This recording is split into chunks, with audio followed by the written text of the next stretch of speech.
നമ്മളേവരും എക്കാലത്തും പിരിമുറക്കത്തോടു കൂടി ശ്രദ്ധിക്കുന്ന കാണുന്ന ഒരു മേഖലയിലേക്ക് നമ്മളോട് ചേർന്ന് നിൽക്കുന്ന രണ്ട് തലത്തിലും രണ്ട് സ്വഭാവമുള്ള രണ്ട് സാഹചര്യങ്ങളുള്ള രണ്ട് കാരണങ്ങൾ, ഈ രണ്ട് മേഖലകളിലും പ്രമുഖരായ രണ്ട് വ്യക്തിത്വങ്ങൾ. ആ വ്യക്തിത്വങ്ങളെ പരിചയപ്പെടുത്തുകയാണ് Q20-യിലൂടെ.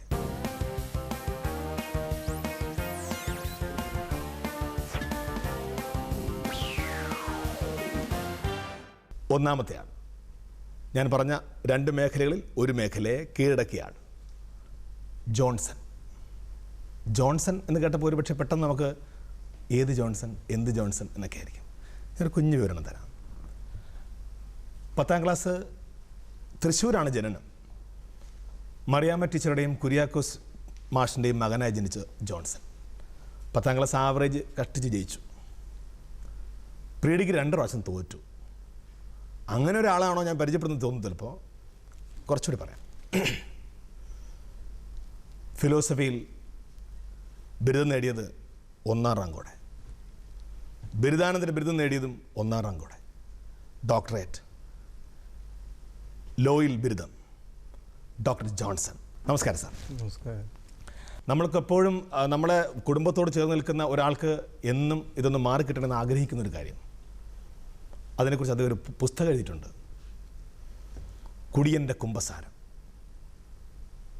കുമ്പസരിക്കാൻ വന്നിരിക്കുന്ന കുടിയൻ്റെ കഥയാണ്, അല്ലെങ്കിൽ കുടിയനെയാണ് ഞാൻ പരിചയപ്പെടുന്നത്. അദ്ദേഹം ഡോക്ടർ ജോൺസൺ മംഗലത്ത്. സ്നേഹത്തോടെ, ബഹുമാനത്തോടെ, ആദരവോടെ ഞാൻ സ്വാഗതം ചെയ്യുന്നു Q20-യിലേക്ക്. ഇത് 1ാം ഘട്ടം. ഇനി നമ്മൾ പരിചയപ്പെടാൻ പോകുന്നത്, ഇദ്ദേഹത്തിൻ്റെ ഫോൺ നമ്പർ നിങ്ങളുടെ കയ്യിലുണ്ടാവും ഇല്ലേ? ഇല്ലെങ്കിൽ എത്രയും പെട്ടെന്ന് നോട്ട് ചെയ്യൂ. ഇതാണ് അദ്ദേഹത്തിൻ്റെ നമ്പർ. ഈ നമ്പറിൽ വിളിച്ചിട്ടുണ്ടാവും. വിളിച്ചിട്ടില്ലെങ്കിൽ നിങ്ങൾ വിളിക്കും. പിന്നെ ഇദ്ദേഹത്തിൻ്റെ ഏറ്റവും വലിയ പ്രത്യേകത വെച്ചാൽ, സാധാരണ നമ്മൾ ഇദ്ദേഹത്തെ വിളിക്കുന്നത് വാ വാ, വേഗം വാ വാ എന്ന് വിളിക്കണം. അങ്ങനെ വിളിച്ചാൽ ആ നിമിഷം അദ്ദേഹം ഓടിയെത്തും, നമ്മുടെ ജീവൻ രക്ഷിക്കും.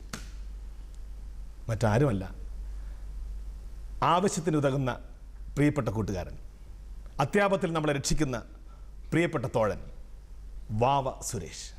നമസ്കാരം. രണ്ടുപേരും രണ്ട് മേഖലകളെ കീഴടക്കിയവരാണ്. എന്തുകൊണ്ടാണ് ഈ രണ്ടുപേരെയും ഞാൻ ഒരുമിച്ച് ഇവിടെ കൊണ്ടുവന്നതെന്ന് ചോദിച്ചാൽ മറ്റൊന്നുമല്ല, ഏകദേശം പറഞ്ഞു വരുമ്പോൾ രണ്ടും വിഷമാണ്. ഒരാൾ കടിച്ച പാമ്പിനെ വരുത്തി വിഷമിറക്കുന്ന ആൾ ജോൺസൺ സാർ. മറ്റേയാൾ പാമ്പിനെ കടിക്കാൻ സമ്മതിക്കില്ല, പിടിച്ചിട്ട് അതിന് നേരെ പാമ്പിൻ്റെ കൂട്ടുകാരനാണ്. അപ്പോൾ എനിക്കും നിങ്ങളെപ്പോലെ തന്നെ ധാരാളം സംശയമുണ്ട് നമുക്ക്. സ്വാഭാവികമായിട്ടും പാമ്പിനെക്കുറിച്ചും, അല്ലെങ്കിൽ മദ്യപാനിയായ ഒരാൾക്ക് മദ്യത്തിൽ നിന്ന് മോചനം ഉണ്ടാകുമോ എന്നതിനെക്കുറിച്ച് ഒരുപാട് സംശയങ്ങളുണ്ട്. Q20-യിൽ ഇതിനെന്താ കാര്യം എന്ന് വെച്ചാൽ, ഇതും ഒരു അറിവിൻ്റെ മേഖലയാണ്. അറിയാത്ത കാര്യങ്ങളെ അന്വേഷിച്ച് പോകുന്ന കൂട്ടത്തിൽ നമ്മളിതാ Q20-യിലൂടെ രണ്ട് പ്രമുഖരെ പരിചയപ്പെടുത്തുന്നു. രണ്ടുപേർക്കും സ്നേഹത്തോടെ സ്വാഗതം ചെയ്യുന്നു Q20-യിലേക്ക്. ശ്രീ വാവ സുരേഷിനെ ഞങ്ങളിപ്പോൾ കുറച്ചു നേരം വെയിറ്റ് ചെയ്തിരിക്കുകയാണ്. കാരണം അദ്ദേഹം ഇന്ന് രാവിലെ എത്താന്ന് പറഞ്ഞപ്പോഴാണ് പെട്ടെന്നൊരു കോൾ വന്നത്. അദ്ദേഹം ഓടി പോവുകയായിരുന്നു. എവിടെയായിരുന്നു വരുന്നത്? എന്നിട്ട് സീയത്തോടിനടുത്ത് എന്നാണ്. അപ്പോൾ കിങ്കോബറ എന്നാണ് പറഞ്ഞിരുന്നത്. പക്ഷേ കിങ്കോബറ അല്ല, ഒരു മൂർഖനായിരുന്നു. അപ്പോൾ പിടികൂടി, പിന്നെ രാത്രി തന്നെ തിരിച്ചു. ഇപ്പോൾ ഇങ്ങനെ ഒരു പ്രോഗ്രാം നേരത്തെ പറഞ്ഞതുകൊണ്ട് രാത്രി തന്നെ തിരിച്ചെത്തേണ്ടി വന്നു. അപ്പോൾ രാവിലെ തിരിച്ചെത്തി ഞങ്ങളുടെ ഷോയിൽ പങ്കെടുത്തതിൽ ഒരുപാട് സന്തോഷം. സാറിൻ്റെ പുസ്തകം 2ാമത്തെ പുസ്തകം ഇറങ്ങിക്കഴിഞ്ഞു. അത് ഏറ്റവും വലിയ രസമുള്ള കാര്യമാണ്. സാധാരണ നമ്മളെപ്പോഴും പത്രങ്ങളിലൊക്കെ പരസ്യം കാണാറുണ്ട്, മദ്യപരറിയാതെ കൂടി നിർത്താം എന്നാണ്. പക്ഷേ സാറിൻ്റെ പുസ്തകം മദ്യപരറിഞ്ഞ് കൂടി നിർത്താം എന്നാണ്. എന്തായാലും കൂടുതൽ ഔപചാരികളൊന്നുമില്ല. നമുക്ക് സ്വാഭാവികമായിട്ട് ഈ സീറ്റിൽ വന്നിരുന്നാൽ ഞാൻ ചോദ്യങ്ങൾ ചോദിച്ചത്. ഞാനൊരു മായിക മന്ത്രജാലത്തിലൂടെ ചോദ്യം ചെയ്യാൻ പോകുന്നു. സാറിനുള്ള ചോദ്യം വന്നിട്ടുണ്ട്. സാറിന് 6 അടിക്കാം. സെഞ്ചുറി അടിച്ചുകൊണ്ടിരിക്കുന്ന സാറിന് ഇനിയും വീണ്ടും 6 അടിക്കാൻ വേണ്ടി അവസരം വന്നിരിക്കുകയാണ്. മദ്യപാനമാണ് ഇന്ത്യയിൽ കൂടുതൽ കുറ്റകരമെന്ന് ഞാൻ വിശ്വസിക്കുന്നു. മദ്യപാനമാണ് ഇന്ത്യയിൽ കൂടുതൽ കുറ്റകരമെന്ന് ഞാൻ വിശ്വസിക്കുന്നു. ആരുടെ അഭിപ്രായമാണിത്? ഓപ്ഷൻസ് ഉണ്ട്. സാറിന് ഓപ്ഷൻ വേണ്ടായിരിക്കും, എന്നാലും ഞാൻ ഓപ്ഷൻ തരാം. Jawaharlal Nehru, option B Mahatma Gandhi, option C Indira Gandhi, option D Jayaprakash Narayanan. Mahatma Gandhi. കാരണം ഞാൻ ഗാന്ധിയൻ ഫിലോസഫിയിലാണ് എനിക്ക് ഡോക്ടറേറ്റ് കിട്ടിയത്. അതുകൊണ്ടാണ് ഞാൻ വീണ്ടും മണ്ടനായി. അപ്പോൾ സാറ് ഓപ്ഷൻ ബി മഹാത്മാഗാന്ധി എന്നാണ് പറഞ്ഞത്. ഇത് ശരിയാണോ? ശരിയാണ്. ശരിയായിരിക്കും അല്ലേ? നമുക്ക് നമ്മുടെ സെക്ഷൻ അല്ല. എന്തായാലും ശരിയാണ്. എന്നാലും റൈറ്റ് ആൻസർ ആണ്. അപ്പോൾ സാർ 6 അടിച്ചു കഴിഞ്ഞു.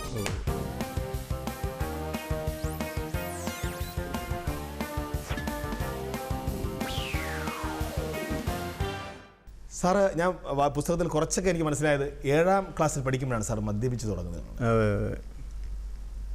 നമ്മളൊക്കെ മഷിക്കുപ്പിയിൽ മഷി നിറച്ച് കൊണ്ടുപോകുമ്പോൾ അതിൽ ചാരായം ഒരു ധൈര്യം കിട്ടാൻ വേണ്ടി ചെയ്താന്ന്. ഒരു ധൈര്യത്തിന് നമ്മൾ അങ്ങനെയാണ് തുടങ്ങുന്നില്ല സാർ? ഒരു ധൈര്യത്തിന് തുടങ്ങാന്ന് പറയും അല്ലേ? എൻ്റെ ഒരു ശത്രു ഉണ്ടായിരുന്നു, അവനെ 2 ഇടിക്കണം.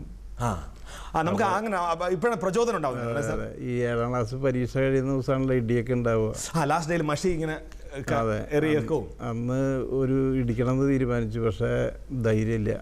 അപ്പം എൻ്റെ ഒരു സുഹൃത്ത് പറഞ്ഞിങ്ങനെ അവൻ്റെ വല്യച്ഛൻ കുടിക്കുന്ന ഒരു സാധനമുണ്ട്, അത് കഴിച്ചാൽ ഭയങ്കര ധൈര്യം കിട്ടും. അച്ഛമ്മേനെ ആ മഹാന്റെ പേരെന്താ? രഘു രഘു രഘു രഘു ചേട്ടാ. അപ്പോൾ അങ്ങനെ ഒരു മഷിക്കുപ്പിയിൽ സാധനം കൊണ്ടുവന്നു. അത് കുടിച്ചു കഴിഞ്ഞപ്പോൾ എനിക്ക് തോന്നി ഭയങ്കര ഉഷാർ. അന്ന് ഞങ്ങൾ 2 പേരും കൂടെ അവനെ ഇടിച്ച് ഒരു പരിവാക്കി. പിന്നെ തോന്നി ഇതൊരു അല്ല, അതിന് ശേഷം പിന്നെ എന്താണെന്ന് വെച്ചാൽ എൻ്റെ അപ്പൻ ആ സ്കൂളിലത്തെ മാഷായിരുന്നു. അങ്ങോരും ഒരു നല്ല മദ്യപാനിയായിരുന്നു. അപ്പോൾ ഒരു കുടിയേറ്റ ഗ്രാമമാണ് പൂമല. അപ്പോൾ സ്വാഭാവികമായിട്ടും അപ്പം കുടിക്കുന്നു, അതിൽ പ്രതിഷേധിക്കുകയൊക്കെ ചെയ്തു. സാധാരണ കുടിയൻ്റെ മക്കൾ കുടിക്കാറില്ല എന്നാണ് പറയുന്നത്. അതെ, ഒരു പഴയ ഗാന്ധിയൻ രീതിയിൽ ഭക്ഷണം കഴിക്കില്ല, ഉപവാസമൊക്കെ എടുത്ത് നോക്കി. പക്ഷേ പിന്നെ അദ്ദേഹം കുടിച്ചു. അപ്പോൾ പിന്നെ കുടിയൻ്റെ മകൻ, മാഷ്ട മോൻ എന്ന് പറഞ്ഞാൽ കുടിയൻ മാഷ്ട മോൻ എന്നുള്ള പേരിൽ അറിയപ്പെടാൻ തുടങ്ങി 10ാം ക്ലാസ്സൊക്കെ കഴിയുമ്പോഴേക്കും. അപ്പോൾ പിന്നെ എനിക്കതിനെ ന്യായീകരിക്കേണ്ടതായിട്ട് വന്നു. അപ്പോൾ ഞാനും കുടിക്കും, എന്താ പ്രശ്നം, നിങ്ങൾക്ക് എന്താ പ്രശ്നം, അങ്ങനെ ഒരു തിരിച്ചു ചോദിക്കുന്നൊരു അവസ്ഥയിലെത്തി. പിന്നെ സ്വാഭാവികമായിട്ടും മദ്യപനായ അച്ഛനും മദ്യപനായ മകനും തമ്മിൽ ചേരൂല. അപ്പോൾ അവർ തമ്മിൽ പ്രശ്നങ്ങളായി. പിന്നെ ഞാനിങ്ങനെ വാണ്ടർ ചെയ്യായിരുന്നു കുറേ കാലം. ഓക്കെ, ശ്രീ വാവു സുരേഷിലേക്ക് വരുമ്പോൾ, അതായത് എങ്ങനെയാണ് ഈ രംഗത്തേക്ക് വരാൻ കാരണം? ഞാൻ തിരുവനന്തപുരം ജില്ലയിൽ ശ്രീകാര്യം എന്ന് പറയുന്ന സ്ഥലത്താണ് താമസിക്കുന്നത്. അപ്പോൾ ഞങ്ങൾ ആയിരം ഞങ്ങളെ വീടായിരുന്നു ആദ്യമായിട്ടുണ്ടായിരുന്നു. 2 വീടുകളുണ്ടായിരുന്നു. അപ്പോൾ ഒത്തിരി കാടുണ്ടായിരുന്നു. അപ്പോൾ കൊച്ചുനാൾ പോലെ പറമ്പിലൊക്കെ പോകുമ്പോൾ തൊട്ട് പുറത്തേക്ക് ഇറങ്ങുമ്പോഴത്തേക്ക് ഒത്തിരി പാമ്പുകളെ കണ്ട് വളർന്നു വന്നൊരു സാഹചര്യം വരുന്നു. പിന്നെ കൊച്ചുനാൾ മുതൽ ഒരു 9-10 വയസ്സൊക്കെ ആയപ്പോൾ അമ്മ വീട്ടിൽ പശു വളർത്താൻ തുടങ്ങി. അപ്പോൾ അമ്മയുടെ ഒപ്പം പുല്ലനേനൊക്കെ പോകുമ്പോൾ ഒത്തിരി പാമ്പുകളെ കണ്ട് അതിൻ്റെ അടുത്ത് പോകേണ്ട സാഹചര്യം ഉണ്ടായിട്ടുണ്ട്. അപ്പോൾ പേടി മാറി. അപ്പോൾ അത് കഴിഞ്ഞിട്ട് 12 വയസ്സ് 13, എൻ്റെ ഓർമ്മ ശരിയാണ്, 13 വയസ്സിനിടയിൽ ഞാൻ സ്കൂളിലേക്ക് പോകുന്ന വീട്ടിൽ ചെറിയ എന്തോ ഒരു സാധനത്തിനെ കണ്ടു. അപ്പോൾ അത് പാമ്പാണെന്നോ കടിക്കുമെന്നോ അല്ലെങ്കിൽ കടിക്കില്ലെന്നുള്ള ചിന്തയൊന്നും എൻ്റെ മനസ്സിലിപ്പോൾ ഉണ്ടായില്ല. ചെറിയൊരു കമ്പെടുത്ത് ഇങ്ങനെ തട്ടിയപ്പോൾ അത് പെട്ടെന്ന് എണീറ്റ് നിന്നൊരു മൂർഖൻ്റെ കുഞ്ഞായിരുന്നു. ബോട്ടിൽ കുറേ നേരം കളിപ്പിച്ചു, സ്കൂളിൽ പോകാതെ അവിടെ നിന്ന് കളിപ്പിച്ചു പാമ്പിനെ. അതിനെ തന്നെ. അതിനുശേഷം അതിനെ ബോട്ടിലാക്കി വീട്ടിൽ കൊണ്ടുവച്ചപ്പോഴത്തേക്ക് പക്ഷേ ആരും അറിഞ്ഞില്ല. അന്നൊരു 15 ദിവസം കഴിഞ്ഞപ്പോൾ അമ്മ അത് കണ്ടുപിടിച്ചു. പിന്നെ അമ്മ എന്നെ കെട്ടിപ്പിടിച്ചിട്ട് ഒരു കവളം മടൽ കൊണ്ട് 10-15 പ്രാവശ്യം ഉമ്മ വെച്ചായിരുന്നു. എന്നിട്ട് പിന്നെ അതിനെ അങ്ങ് റിലീസ് ചെയ്തു. പിന്നെ അത് കഴിഞ്ഞ് എനിക്ക് തോന്നി, ഒരു 18 വയസ്സൊക്കെ ആയപ്പോൾ എനിക്ക് തോന്നി എനിക്ക് സ്വന്തമായിട്ട് തീരുമാനങ്ങൾ എടുക്കാനുള്ളൊരു ഇതായപ്പോൾ ഞാൻ തോന്നി എനിക്ക് ഇതിനെ ഒന്ന് പഠിക്കണം. അപ്പോൾ എനിക്ക് തോന്നി ഇതൊരു സാധുവായ ജീവിതം. അന്ന് ഇത്രയും നേരം കളിപ്പിച്ചിട്ട് എന്നെ കടിച്ചില്ല. അപ്പോൾ എനിക്കിതൊരു പാവപ്പടി ആൾക്കാർ പറയുന്ന ഒരു കഥകളല്ല ഇതിലുള്ളത്, ഇത് ഏറ്റവും സാധുവായ ജീവിയാണ്. പിന്നെ അതിന് വേറെ ഒരു തന്നെ, ഞാൻ അമ്പലത്തിലൊക്കെ പോകുമ്പോൾ അമ്പലത്തിൽ നിത്യേന പോകാറുണ്ട്. അപ്പോൾ അമ്പലത്തിൽ പോകുമ്പോഴത്തേക്ക് ആ ഒരു അമ്പലത്തിൻ്റെ ഒരു മൂലയ്ക്ക് ഇദ്ദേഹത്തിനെ കാണുന്നുണ്ട്. ഒരു പത്തിയായിട്ടൊക്കെ ഇരിക്കുന്നൊരു വിഗ്രഹശിലയെ കാണാറുണ്ട്, നാഗരാജാവ് കാണാം. അപ്പോൾ ഞാൻ വിചാരിച്ചു ഇതിനെ ആരാധിക്കുന്നുണ്ടല്ലോ ഒരു വിഭാഗമെങ്കിലും, അപ്പോൾ ഇതിൽ എന്തോ ഒരു പ്രത്യേകതയുണ്ട്, ഇവയെ പഠിക്കണം. അപ്പോൾ എനിക്ക് ഈ 12 വയസ്സ് മുതൽ ഇങ്ങോട്ട് ഭയം തോന്നാതിൽ എടുക്കാൻ തുടങ്ങി. ഇപ്പോൾ 25 വർഷം പിന്നിട്ടു.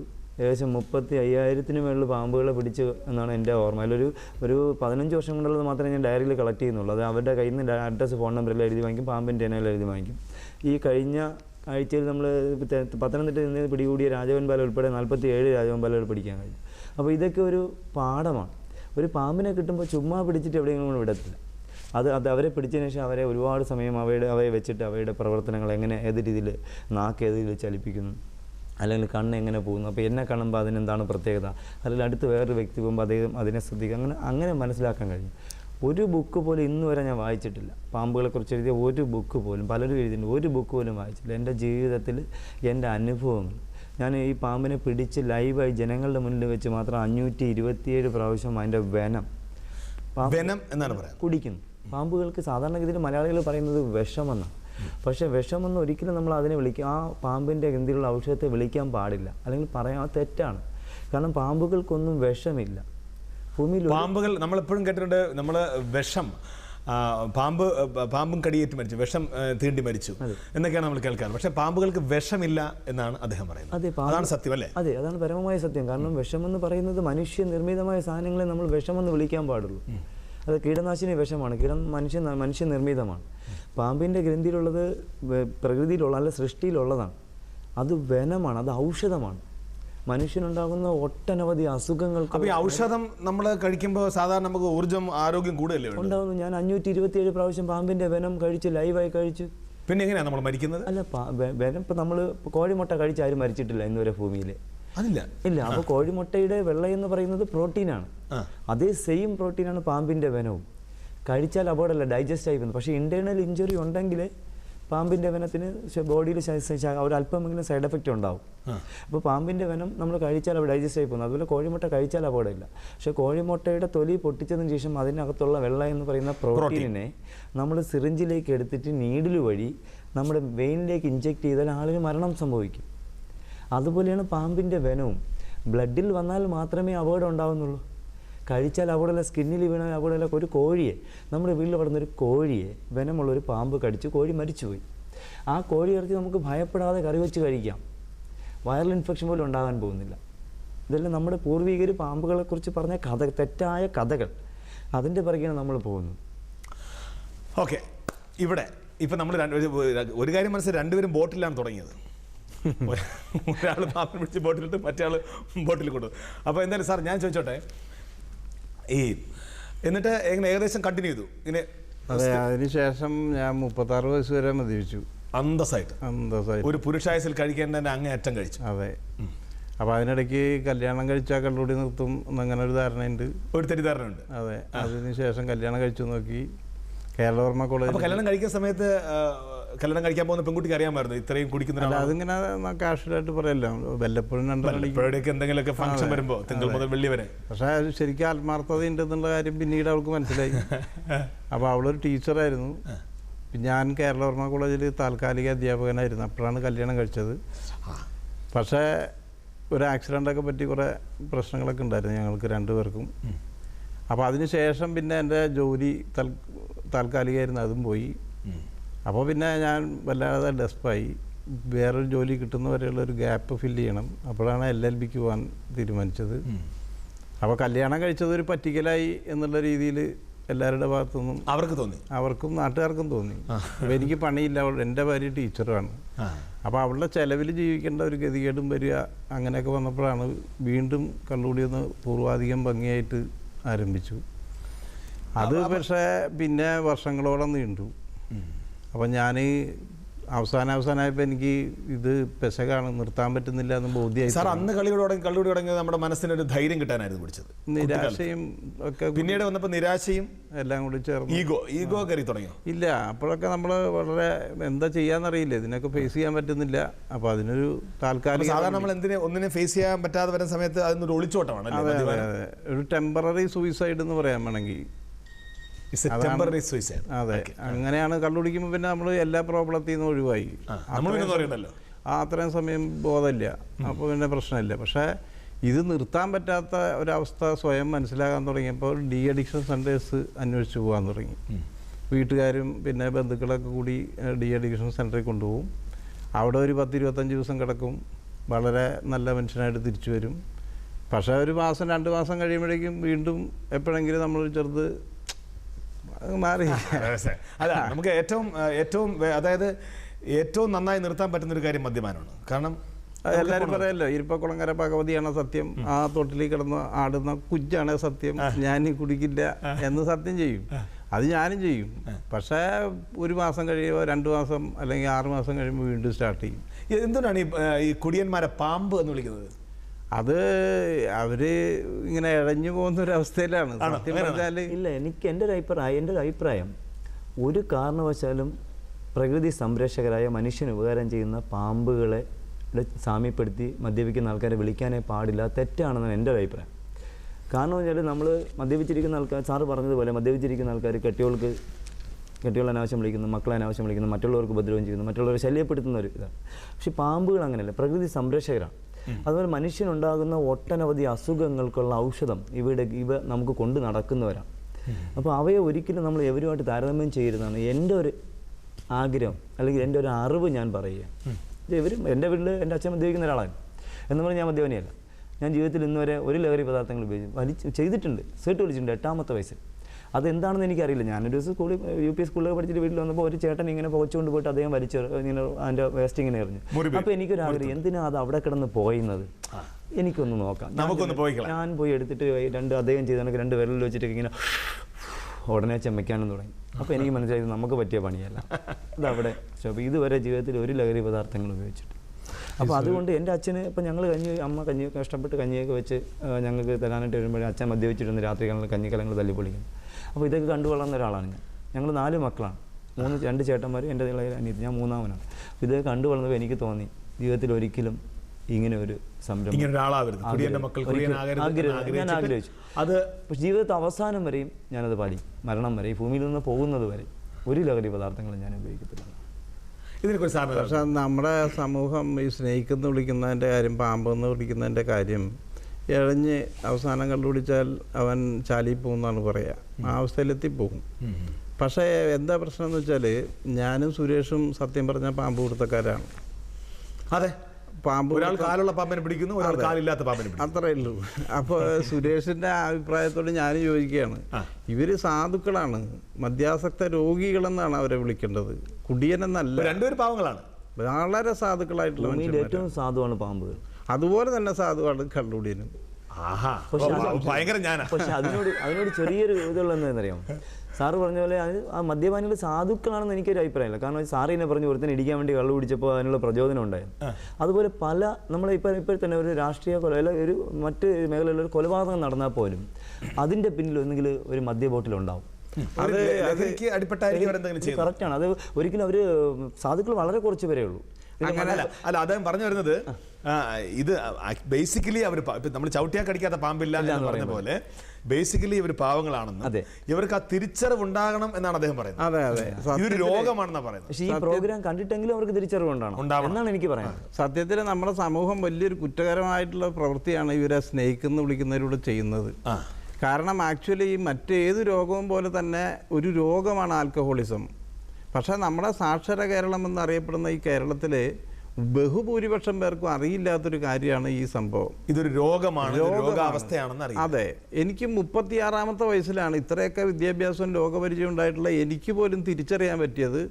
ഇത് രോഗമാണെന്ന് മനസ്സിലായത് 36ാമത്തെ വയസ്സിലാണ്. അതെങ്ങനെയാണ് സാർ അത് തിരിച്ചറിഞ്ഞത്? അത് ഞാനൊരു ഡി അഡിക്ഷൻ സെൻ്ററിൽ പോയി, പല സ്ഥലത്തും പോയി, ഇനി മടുത്തു. അവസാനം ഒന്നുകൂടെ പോയി നോക്കാം, സൂയിസൈഡ് ചെയ്യാണ് അതിലും മെച്ചം. ഇങ്ങനെ ജീവിച്ചിരിക്കുന്ന ഇടയ്ക്ക് വായിച്ചു, ഇൻഷുറൻസ്, അതായത് മറ്റ് മാർഗങ്ങളില്ലാതെ മരണം നേരിട്ട് വരുന്ന സമയം അടുക്കാറായും തോന്നിയപ്പോൾ അപ്പോഴാണ് തിരിച്ചറിവുണ്ടായത് കുടുംബത്തെങ്കിലും ഒന്ന് അനുകൂലം കിട്ടണം വിചാരിച്ചിട്ട് ഇൻഷുറൻസ്. സൂയിസൈഡ് ചെയ്യുക, അല്ലെങ്കിൽ ഏതെങ്കിലും ബസ് ജീപ്പോ വരുമ്പോൾ അതിൻ്റെ മുമ്പിൽ കയറി നിൽക്കുക, 2 അടിച്ച് കയറി എന്നാൽ വണ്ടി അടിച്ചു പോക്കോളും, ഭാര്യയും കുടുംബമെങ്കിലും രക്ഷപ്പെടും, ഒരു മോനേ ഉള്ളൂ, അമ്മ വഴിയാതരം ഉണ്ടാ, അങ്ങനെയൊക്കെ തീരുമാനിച്ചു. ഉള്ളിൽ ആ ഒരു ചിന്ത ഉണ്ടായിരുന്നല്ലേ, വീട്ടുകാരെ സംരക്ഷിക്കണമെന്നും? പിന്നെ തീർച്ചയായിട്ടും ഉണ്ട്. അതാണ് ഞാൻ പറഞ്ഞു വരുന്നത്. ഒരു മദ്യപാനിയുടെ മനസ്സിൻ്റെ അവസ്ഥ, അവൻ്റെ ധർമ്മസങ്കടം എന്താണെന്ന് സമൂഹം ഒന്ന് മനസ്സിലാക്കിയാൽ തീർച്ചയായിട്ടും അയാളോട് നമുക്ക് അനുതാപം തോന്നും. പലപ്പോഴും നമുക്കറിയാം, ഇപ്പോൾ കോമഡി പ്രോഗ്രാംസ് ആയാലും ശരി തന്നെ, സിനിമ ആയാലും ശരി തന്നെ, സീരിയൽ ആയാലും ശരി, നാടകമായാലും ശരി തന്നെ, ഒരു മദ്യപാനിയെ നമ്മൾ കാണുന്നത് ഒരു കോമാളിയായിട്ടാണ്, ഒരു തമാശക്കാരനായിട്ട് തന്നെ കാണുന്നത്. ഒരു കോമഡി പ്രോഗ്രാമിൽ മെയിൻ കഥാപാത്രം എന്നത് ഒരു കുടിയാണ്, 2 അടിച്ചിരിക്കുന്നത് ഒരാളാണ്. അങ്ങനല്ല സത്യത്തിൽ. ഈ മനുഷ്യന് വളരെ സാധുവാണെങ്കിലും ഇത് 10% കള്ളുടിയന്മാരായിട്ടുള്ള ആൾക്കാരെ മാത്രം ബാധിക്കുന്ന ഒരു രോഗമാണ്. ഈ രോഗം ബാധിച്ച ആൾക്കാരുടെ രോഗലക്ഷണം എന്ന് പറയുന്നത് തന്നെ ഈ അനുഭവത്തിൻ്റെ അടിസ്ഥാനത്തിൽ പറയാണ്. ഒന്ന് ഭയങ്കര ഈഗോയിസാണ്, ഞാനാരാ മോൻ, അങ്ങനെയാണ്. പിന്നെ അവർ 2 പെഗടിച്ച അപ്പം അവൻ്റെ സ്റ്റൈല് മാറി. അതുവരെ വളരെ സാധുവാണ്, വായിൽ കോലിട്ട് കുത്തിയാലും സംസാരിക്കില്ല. പക്ഷെ ഒരെണ്ണം അങ്ങോട്ട് ഒഴിച്ചു കൊടുത്താൽ അപ്പോഴേ വേണ്ടാട്ടാ, ഒരു ജാതി അത് വേണ്ട, വേണ്ട, എൻ്റെ അടുത്ത് വേണ്ട, എൻ്റെ അടുത്ത് വേണ്ട, അതാണ് പ്രശ്നം. അപ്പോൾ പിന്നെ ആ സമയത്ത് അയാളെ ആര് ഉപദേശിച്ചാലും ഇയാൾ പറയാം എനിക്ക് എപ്പോഴാണെങ്കിൽ നിർത്താൻ പറ്റും, നീ പോടപ്പില്ലേന്ന് പറയും. ഞാൻ എത്ര വർഷം നിർത്തിയാണ്. അപ്പൊ പിന്നെ അതൊന്നൊരു വിഷയമല്ല. കാശ് നിന്റെ അപ്പം സമ്പാദിച്ച കാശ് ഞാനല്ലേ, ഞാനുണ്ടാക്കിയ കാശ് കുടിക്കും, നിനക്ക് എന്താ വിഷമം? ഈ ഒരു രീതിയാണ് അയാളുടെ അപ്രോച്ച്. അതൊരു രോഗത്തിൻ്റെ ലക്ഷണമാണ്. രണ്ടാമത്തെ ലക്ഷണം, ഒരിക്കൽ മദ്യപിക്കാൻ തുടങ്ങിയാൽ പിന്നെ അയാൾക്ക് നിർത്താൻ പറ്റില്ല. അത് അയാളുടെ കുറ്റമല്ല, ഈ രോഗത്തിൻ്റെ ഒരു ലക്ഷണമാണ്. പക്ഷേ ഇയാൾ ഒരിക്കൽ കൂടി തുടങ്ങിയാൽ, ഞാനിപ്പോൾ 15 വർഷമായിട്ട് കുടിച്ചിട്ട്, അതായത് ഈ ആസക്തിയുള്ള ആൾക്കാർ അല്ലെങ്കിൽ ഈ രോഗം ബാധിച്ച ആൾക്കാർ, ഇതൊരു പെർമനന്റ് ഡിസീസാണ്. ഒരിക്കൽ ബാധിച്ച അയാൾ മരണം വരെ ഈ രോഗത്തിന് അടിമയാണ്. പക്ഷേ മദ്യപിച്ചാൽ മാത്രമേ ഇതിൻ്റെ സിംറ്റംസ് പുറത്തു വരുള്ളൂ. അല്ലാത്തടത്തോളം കാലം വളരെ നീറ്റായിട്ട് ജീവിക്കാൻ ആൾക്ക് പറ്റും. അപ്പം അങ്ങനെയുള്ള ഒരു മനുഷ്യനെ നമ്മൾ ഈ സ്നേഹിക്കെന്ന് വിളിച്ച് കളിയാക്കുകയും പുച്ഛിക്കുകയും ഈ സമൂഹത്തിൽ നിന്ന് പെറുക്കി ദൂരകളയുകയും ചെയ്യുക. അല്ല, നമ്മൾ ആലോചിക്കേണ്ട ഒരു കാര്യമുണ്ട്. അതായത് നമ്മൾ കോമഡി പ്രോഗ്രാംസിലൊക്കെ ഒരു കുടിയനെ കളിയാക്കുന്ന സമയത്ത് ഇത് കണ്ടുകൊണ്ടിരിക്കുന്ന, ഇങ്ങനെ മദ്യപിക്കുന്ന ആളുടെ ഭാര്യ അല്ലെങ്കിൽ മദ്യപിക്കുന്ന ആളുടെ മകൻ ഒക്കെ ഈ പ്രോഗ്രാം കാണുമ്പോൾ അവരുടെ മനസ്സ് എന്തുമാത്രം വിഷമിക്കുമായിരിക്കും. പിന്നെ നമ്മൾ പക്ഷെ അതൊന്നും ചിന്തിക്കാതെയാണ് ഒരു പ്രോഗ്രാമിലൂടെ ഇങ്ങനെ അവതരിപ്പിച്ച് അവരെ അങ്ങ് തമാശക്കാരാക്കി കളിയാക്കി അങ്ങ് വിടുന്നത്. അതെ, അത് സ്വന്തം മകനോ സ്വന്തം ഭർത്താവോ ആണെങ്കിൽ ആർക്കൊക്കെ ചിരിക്കാൻ പറ്റും. അതാണ് ആ ചോദ്യം നമ്മൾ അയൽവക്കത്തെ വീട്ടിലൊരു പ്രശ്നം വരുമ്പോഴേ നമുക്ക് പ്രശ്നമുള്ളൂ. അതെ, നമുക്ക് അത് തമാശയായിരുന്നു, നമുക്ക് നമ്മുടേതായി വരുമ്പോഴാണ് നമുക്ക് ഏറ്റവും കൂടുതൽ. അതെ. അപ്പം അങ്ങനെ അനുഭവിക്കുന്ന ഭാര്യമാര്, അവര്, മക്കള്, അവരൊക്കെ ഈ രോഗത്തിന്റെ ഇരകളായി തീരുക. അതുകൊണ്ട് തന്നെ ഇതൊരു കുടുംബ രോഗമാണ്. ഈ രോഗത്തിനെ ചികിത്സിക്കാനായിട്ട് ഇവരെ എല്ലാവരെയും ബോധവൽക്കരിക്കണം. ഒരാളെ മാത്രം കൊണ്ടുപോയിട്ട് ജയിലിലടച്ചാൽ തീർച്ചയായിട്ടും അയാൾക്ക് ബോധം വരും. പക്ഷേ വീട്ടുകാരും സമൂഹവും അയാളെ കാണുക, എവിടെ 2 ആഴ്ച പിന്നെയും തുടങ്ങും, പിന്നല്ല നമ്മൾ എത്ര കണ്ടിരിക്കുന്നു. അതാണ് അവർ ചിന്തിക്കുക. പക്ഷേ ഞങ്ങളുടെ സെൻറ്റർ പൂമലയിലുള്ള പുനർജനി എന്ന് പറയുന്ന സ്ഥാപനത്തിൽ ഞങ്ങൾ അങ്ങനെ ഒരു മരുന്നില്ല, ലോകത്തൊരിടത്തും മരുന്ന് കണ്ടുപിടിച്ചിട്ടില്ല ഇതിന്. അതിന് പകരം ബോധവൽക്കരണത്തിലൂടെ മാത്രം 6000 കുടുംബങ്ങൾ ഞങ്ങളുടെ സ്ഥാപനത്തിൽ കൂടെ രക്ഷപ്പെട്ടിട്ടുണ്ട്. കാരണം ഞങ്ങൾ എൻറ്റയർലി ഡിഫറെൻ്റ് ആയിട്ടുള്ളൊരു മെത്തേഡാണ് അപ്ലൈ ചെയ്യുന്നത്.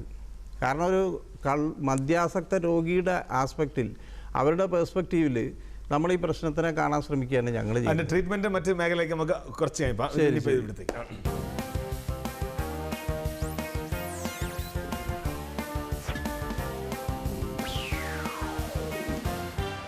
ഞാനൊരു മായിക മന്ത്രജാലത്തിലൂടെ ചോദ്യം ചെയ്യാൻ പോകുന്നു. മകുടി തന്നോ? വേണ്ട, വന്നു. കൂട് നിർമ്മിച്ച് മുട്ടയിടുന്ന പാമ്പ് വേൾഡിൽ ഓപ്ഷൻസ് ഉണ്ട്. അണലി, രാജവെമ്പാല, മൂർഖൻ, റാറ്റിൽ സ്നേക്ക്. വേൾഡിൽ കൂടുകൂട്ടി മുട്ടയിടുന്ന ഒരേ ഒരെണ്ണം പാമ്പേ ഉള്ളൂ. അത് രാജവെമ്പാല എന്നറിയപ്പെടുന്ന പാമ്പ് തന്നെ. കൂടുകൂട്ടി മുട്ടയിടുന്ന ഒരേ ഒരു ഇനം പാമ്പ് രാജവെമ്പാല എന്ന്. സാധാരണഗതിയിൽ നമ്മുടെ മലയാളികൾ രാജവെൺപാല എന്നാണ് അറിയപ്പെടുന്നത്. പക്ഷേ വെൺപാല അല്ല, രാജവെമ്പാല എന്നാണ് ആ പാമ്പിൻ്റെ പേര്. അത് എനിക്കൊന്ന് വെൺപാലോട്ടത്തുള്ളവരൊക്കെ അവരുടെ പേരോണ്ടിരിക്കട്ടെ. ഇപ്പം ഞാനാണെങ്കിൽ രാജ ചെറിയൻ എന്ന് പറഞ്ഞത്.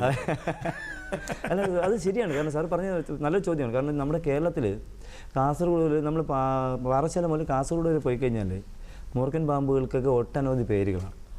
ആ സ്ഥലത്തിൻ്റെ അനുസരിച്ച്. ഇപ്പോൾ സാറ് തൃശ്ശൂർ പോകുമ്പോൾ അത് വേറൊരു പേരായിരിക്കും. ഇപ്പോൾ നമ്മുടെ അണലിക്ക് തന്നെ ഇവിടെ അണലി എന്ന് പറഞ്ഞാലും കുറച്ചങ്ങോട്ട് വരുമ്പോൾ ചേനത്തണ്ടെന്ന് പറയും, കുറച്ചങ്ങോട്ട് വട്ടക്കൂറ എന്ന് പറയും. അങ്ങനെ ആ സ്ഥലത്തുള്ള സാധനത്തിൻ്റെ പേര്. ഇപ്പോൾ ചേനയുടെ പേര് വട്ടക്കൂറ എന്ന് പറയുന്ന സ്ഥലങ്ങളുണ്ട്, ജില്ലകളുണ്ട്. അപ്പോൾ അതുകൊണ്ട് ആ പേര് ചേർത്ത് വിളിക്കുന്നു. അങ്ങനെ കൊട്ട് തമിഴിൽ കണ്ണാടി വിരിയൻ എന്നറിയപ്പെടുന്നു. അങ്ങനെ കുറേ സംഭവങ്ങളുണ്ട്. ഓക്കെ,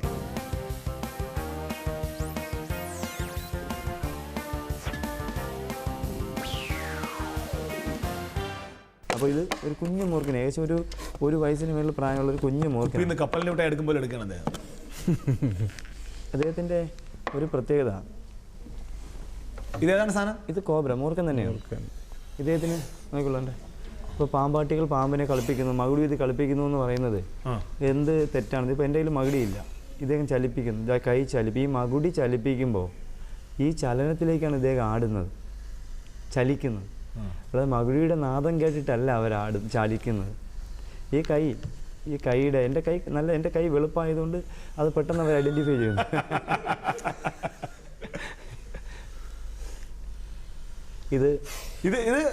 ഇദ്ദേഹത്തിൻ്റെ കടിയാണ് എനിക്ക് 2 ദിവസങ്ങൾക്ക് മുന്നേ ഏറ്റത്. പാമ്പുകളെ വെനമുള്ള പാമ്പാണോ ഇല്ല, നിങ്ങൾ എപ്പോഴെങ്കിലും ഒരു പാമ്പിനെ കാണുമ്പോൾ ശ്രദ്ധിക്കേണ്ട ഒരു കാര്യം, ഈ കണ്ണിൻ്റെ പുറകിൽ കവിൾ ഇങ്ങനെ വീർത്തിരിക്കുന്നതാണ് അതിൻ്റെ ഗ്ലാൻഡ്. പാമ്പാട്ടികളുടെ കയ്യിലിരിക്കുന്ന പാമ്പിൽ ഒരിക്കലും അത് കാണാൻ കഴിയില്ല. ഇതിപ്പോൾ ഇദ്ദേഹം നോക്കിയുള്ളൂ, ഇദ്ദേഹം കടിക്കും. ഇപ്പോൾ നാക്കുകൊണ്ടാണ് തിരിച്ചറിയുന്നതെന്ന് പറഞ്ഞു. നാക്കുകൊണ്ട് എൻ്റെ കൈയുടെ ചൂട് നോക്കിയുള്ളൂ. അടുത്ത് എയിം ചെയ്യാനുള്ള പോയിൻ്റാണ് അളക്കുന്നത്. നോക്കിയുള്ളതാ, ഇതെന്താ പ്രതാപേന്ദ്രനെ പോലെ വായിൽ കൂടി മാത്രം ശ്വാസം എടുത്ത് പുറത്തേക്ക് വിടുന്ന ജീവിയാണ്. യെസ്, വായിൽ കൂടെ മാത്രം ശ്വാസം എടുക്കുകയും പുറത്തേക്ക് വിടുകയും ചെയ്യും. പേടിക്കുകയാണ്. ഇതിപ്പോൾ പേടിയാണ് അദ്ദേഹത്തിന്. ഇത് മനുഷ്യൻ്റെ മുന്നിൽ വന്നൊരു സാധുജീവി വന്ന് പെട്ടത് എന്താണ് അവസ്ഥയെന്ന് അവർക്കറിയാം. കണ്ടു മനുഷ്യനാണ് പെട്ട പണി തീർന്നു. അതുകൊണ്ട് ഇപ്പോൾ ഇദ്ദേഹം പേടിച്ചു. ഇദ്ദേഹം ഇപ്പം അറിയാമോ വാവ സുരേഷാണെന്നും അദ്ദേഹത്തിന് അറിയില്ല. നമ്മുടെ എല്ലാവരുടെയും ബോഡി ഹീറ്റ് ഒരുപോലെയാണ്. അതേ ഒരുപോലെ അദ്ദേഹത്തിന് നാക്കുകൊണ്ട് തിരിച്ചറിയാൻ കഴിയും. ഈ പാമ്പ് പത്തിയെടുത്ത് നിൽക്കുന്നത് ഒരിക്കലും നമ്മളെ ഉപദ്രവിക്കാനല്ല, വായി തുറന്ന് വരണമെങ്കിലേ പല്ല് പുറത്തേക്ക് വരും. ഈ ആൾക്കാർ പറയാം ചവിട്ടേറ്റ പാമ്പ് അല്ല, എന്താണ് ഈ നമ്മൾ പ്രതികാരം വെക്കുക എന്ന് പറഞ്ഞ ചുമ്മാണ്. സിദ്ധമായി വേണ്ടത് പ്രതികാരം വെക്കുന്ന ഒരേ ഒരു ഇതേ ഉള്ളൂ. സാറ് പറഞ്ഞതുപോലെ മദ്യപിച്ച് നിൽക്കുന്നവർ. അല്ല ഇന്ന് മദ്യപിച്ച് നിൽക്കുന്ന ഒരാളിന് ഇന്ന് ബോധമില്ല. ഇന്ന് കവാലത്തിൽ കുത്തിയാലും അവന് ഓർമ്മ കാണും. നാളെ ബോധം വീഴുമ്പോൾ 10 പേരെയും കൂട്ടി വന്ന് കുറുവടിയും വടിവാളും ഇട്ടൊക്കെ ഒന്ന് പകരം വെട്ടിട്ട് പോകും. അതാണ് ആ പാമ്പ് ഈ പാമ്പ് തമ്മിലുള്ള വ്യത്യാസം. ഇവ അങ്ങനെയല്ല, ഓർമ്മശക്തി ഇല്ല, ഒരു ശകലം പോലും ഓർമ്മശക്തി ഇല്ലാത്ത ജീവി, ഓടി എങ്ങോട്ടെങ്കിലും പോകുന്ന ജീവി, രക്ഷപ്പെടുക. പക്ഷെ സ്കാൻ ചെയ്ത മറ്റേ രാജവെമ്പാലയ്ക്ക് ഉണ്ട്, പക്ഷെ അതൊന്നും പകയില്ല. അത് തിരിച്ചറിയുന്നു അദ്ദേഹം. ഇതിപ്പോൾ ഇത് നാക്കുകൊണ്ട് തിരിച്ചറിയും. എൻ്റെ കൈയുടെ ചൂട് അത് എത്രത്തോളം നാക്ക് പുറത്തേക്ക് ഇടുന്നുവോ അത് കടിക്കാനുള്ള ആ അളവ് ആ സ്ഥലം എയിം ചെയ്യുകയാണ്. ഇതിപ്പോൾ കടിച്ചാൽ നമ്മൾ ഇപ്പോൾ ഇല്ല, എനിക്ക് കടിയേറ്റതിൻ്റെ മെഡിസിൻ മുറിവുണ്ടാകും, ബ്ലഡ് വരുന്നത്. സാറിന് കടിച്ചാൽ സാറിന് കടിച്ചാലും ഒരു സംഭവം ഉണ്ടാകത്തില്ല. സാറിന് ഹോസ്പിറ്റലിൽ കൊണ്ടുപോയി ജീവനും നഷ്ടപ്പെടത്തില്ല. പാമ്പ് കടിയിട്ട് നമ്മൾ എന്താ ചെയ്യുന്നത്? പാമ്പ് കടിച്ച് ചെയ്യേണ്ടത് നമ്മളെ കെട്ടി വെക്കണമെന്നാണ്. പാമ്പ് കടിച്ച് ചെയ്യേണ്ട ഫസ്റ്റ് എയ്ഡ് മനസ്സിന് ധൈര്യം, പേടിപ്പിക്കാതിരിക്കുക. ഇവിടെ സംഭവിക്കുന്നതാണ്, ഒരു പാമ്പ് ഒരു ചേര ഒരാളിനെ കടിച്ചാൽ അടുത്ത് നിൽക്കുന്ന ആളിന് ചിലപ്പോൾ ഇദ്ദേഹത്തിനോട് എന്തെങ്കിലും വൈരാഗ്യം ഉണ്ടായിരിക്കാം. ഉടനെ അധികം പറയും, ഇടയിൽ നിന്നെ കടിച്ചത് ചേരയല്ല രാജവെമ്പാലയാണ്, നീ ഇപ്പം മരിച്ചു എന്ന് പറയും. അതോടെ നമ്മൾ മെന്റലി പോയി. പിന്നെ താങ്കളുടെ പുസ്തകത്തിന്റെ പേര് അയ്യോ പാമ്പെന്നല്ലേ? അതെ, അയ്യോ പാമ്പ്. പിന്നെ അയ്യേ പാമ്പെന്നാക്കിയ പോരായിരുന്നു? അയ്യേ പാമ്പെന്ന് പറഞ്ഞാൽ അതൊരു അത്ര നല്ല ഒരു, അങ്ങനെ വരുമ്പോൾ നമ്മൾ അതിനൊരു ബഹുമാനം കൊടുക്കാൻ പെട്ടത് നമ്മൾ അല്ല. ആക്ച്വലി അയ്യോ പാമ്പെന്ന് പറയുമ്പോൾ പേടിയല്ലേ തോന്നുന്നു? അല്ല, അയ്യോ എന്ന് പറയുന്ന ഒരു കാര്യം നമ്മുടെ മലയാളികളുടെ ഒരു പ്രത്യേകത. നമ്മുടെ വീട്ടിലൊരു ചേരയെങ്കിലും കണ്ടാൽ നമ്മുടെ വായിൽ ആദ്യം വരുന്ന ഒരു അയ്യോ എന്നാണ്. അതുകൊണ്ടാണ് ആ പേര് ആ ബുക്കിന് നൽകിയത് എന്നുള്ളതാണ്. അപ്പോൾ അങ്ങനെ ഇപ്പോൾ എത്രയോ ആയിരക്കണക്കിന് പാമ്പുകളെ പിടിച്ചു ഇങ്ങനെ നിൽക്കുന്നു. ഇപ്പോൾ കയ്യിലും കാലിലൊക്കെ അതിൻ്റെ ക്ഷത ഒരുപാടുണ്ട്. ഏകദേശം ഇപ്പോൾ വേൾഡ് റെക്കോർഡാണ്. ഏകദേശം എല്ലാവരും കൂടെ 3000-ലേറെ കടികളുണ്ട്. അതിൽ വെനമസും വെനമില്ലാത്തതും നോൺ വെനമസും വെനമസുമായിട്ടുള്ളത്. അതിൽ വെനമുള്ളത് മാത്രം 266 കടികളുണ്ട്. അതിലിപ്പോൾ 267 എന്ന് വേണമെങ്കിൽ പറയാം. കഴിഞ്ഞ ആഴ്ച ഒരു കുട്ടികളൊരു ക്യാമ്പിൽ പങ്കെടുത്തിട്ട് മൂക്കിലേക്കൊരു ചെറിയ മൂർക്കിൻ്റെ ഒരു കടിയുണ്ട്. പക്ഷേ അത് താഴ്ന്നില്ല, ഇങ്ങനെ വരഞ്ഞു പോയത് മാത്രമേ ഉള്ളൂ. നമുക്ക് അറിയാൻ പറ്റില്ല, ഈ പാമ്പ് കടിക്കുമ്പോൾ അറിയാൻ പറ്റും. പക്ഷേ എനിക്കത് ഞാൻ പറയാം, ഇപ്പോൾ ഒരു വേറെ പ്രത്യേകത ഉള്ളത്, ബോഡിയിൽ തന്നെ ആൻറ്റിബോഡി ഫോം ചെയ്യുന്നതായിട്ട് ഡോക്ടർമാർ കുറേ താങ്കളുടെ ബോഡിയിൽ. അപ്പോൾ എനിക്ക് തോന്നുന്നു, ഇപ്പോൾ ഞാൻ അത് എൻ്റെ കയ്യിലേക്ക് ഒരു മൂർക്കൻ പാമ്പിൻ്റെ എന്തെങ്കിലും വെനമുള്ള പാമ്പിൻ്റെ ബൈറ്റ് ആയിട്ട് ഞാൻ അപ്പോൾ തന്നെ അവിടെ നിന്ന് വരുന്ന ബ്ലഡിനെ ടേസ്റ്റ് ചെയ്യുമ്പോൾ അതിൽ എനിക്കറിയാൻ പറ്റും. ഞാൻ എല്ലാ കെങ്കോബ്രയുടെ ഉൾപ്പെടെ എല്ലാ പാമ്പിൻ്റെ വെനവും ഞാൻ കഴിച്ചിട്ടുണ്ട്. എന്താണ് ഇതിൻ്റെ ഒരു ടേസ്റ്റ്? ഒരു കയ്പ്പാണ്. ഇപ്പോൾ ഇപ്പം നമ്മൾ കിങ്കോബ്രയുടെയും കോബ്രയുടെയും വെനം സെയിം ടേസ്റ്റ് തന്നെയാണ്. അത് കഴിഞ്ഞ് വൈപ്പറിൻ്റെ റസൽസ് വൈപ്പറിൻ്റെ വേറൊരു ടേസ്റ്റാണ്. അത് പിന്നെ അത് കഴിഞ്ഞ് ക്രൈറ്റിൻ്റെ വേറൊരു ടേസ്റ്റാണ്. 4 നമുക്ക് ഇന്ത്യയിൽ തന്നെ ഡൽഹി പോയിസൺ 4 എണ്ണമേ ഉള്ളൂ, 4 ഇനമേ ഉള്ളൂ. ഈ ഇത്രയും കടിയേറ്റിട്ട് ഒന്നും സംഭവിച്ചില്ല. അല്ല, അത് ശരിയാണ്. ഇപ്പോൾ ഒത്തിരി ചെറിയ സംഭവങ്ങളുണ്ട്. ഇപ്പോൾ ഈ കൈക്ക് ബൈറ്റ് ഇട്ടിട്ട് ഇങ്ങോട്ട് മടങ്ങത്തില്ല. ഇതിപ്പോൾ ഇവിടെ പ്ലാസ്റ്റിക് സർജറി ചെയ്തു, ഇവിടുന്ന് മാംസമൊക്കെ എടുത്ത് കളഞ്ഞു, ഇങ്ങോട്ട് മടങ്ങത്തില്ല. അപ്പോൾ ഇവിടുന്ന് അകത്തുനിന്ന് ഒരു വെയിൻ എടുത്ത് മാറ്റേണ്ടി വന്നു, അതും പ്ലാസ്റ്റിക് സർജറി ചെയ്തിരിക്കുകയാണ്. വെള്ളം ആംബ്യൂട്ട് ചെയ്യേണ്ടി വന്നു, ഇത് മടങ്ങിയിരിക്കത്തുള്ളൂ. ഇവിടെ ബൈറ്റ് ഉണ്ട്. അപ്പോൾ ഈ കാണുന്ന ചെറിയ പാടുകളെല്ലാം സ്നേക്ക് ബൈറ്റാണ്, പാമ്പുകളുടെ കടി തന്നെ. അപ്പോൾ ഇത്രയൊക്കെ അനുഭവങ്ങൾ ഉണ്ടായിട്ട് ഒരിക്കൽ പോലും ഒന്ന് മാറി ചിന്തിക്കാൻ തോന്നില്ല. സാധാരണ നമുക്കറിയാം നമ്മളൊരു ആ കാട്ടി പോകാൻ വേണ്ട, ആ പാമ്പ് കടിക്കാൻ വേണ്ട എന്ന് പറയാറില്ല. ഞാൻ ചിന്തിക്കില്ല. കാരണം ഞാൻ ആദ്യം അങ്ങനെ ചിന്തിച്ചിരുന്നുവെങ്കിൽ എനിക്കിപ്പം ഞാൻ ചിന്തിക്കുന്ന ഒരു കാര്യം, എന്നെ വിശ്വസിച്ച് ഉറങ്ങുന്ന ഒത്തിരി കുടുംബങ്ങളുണ്ട്.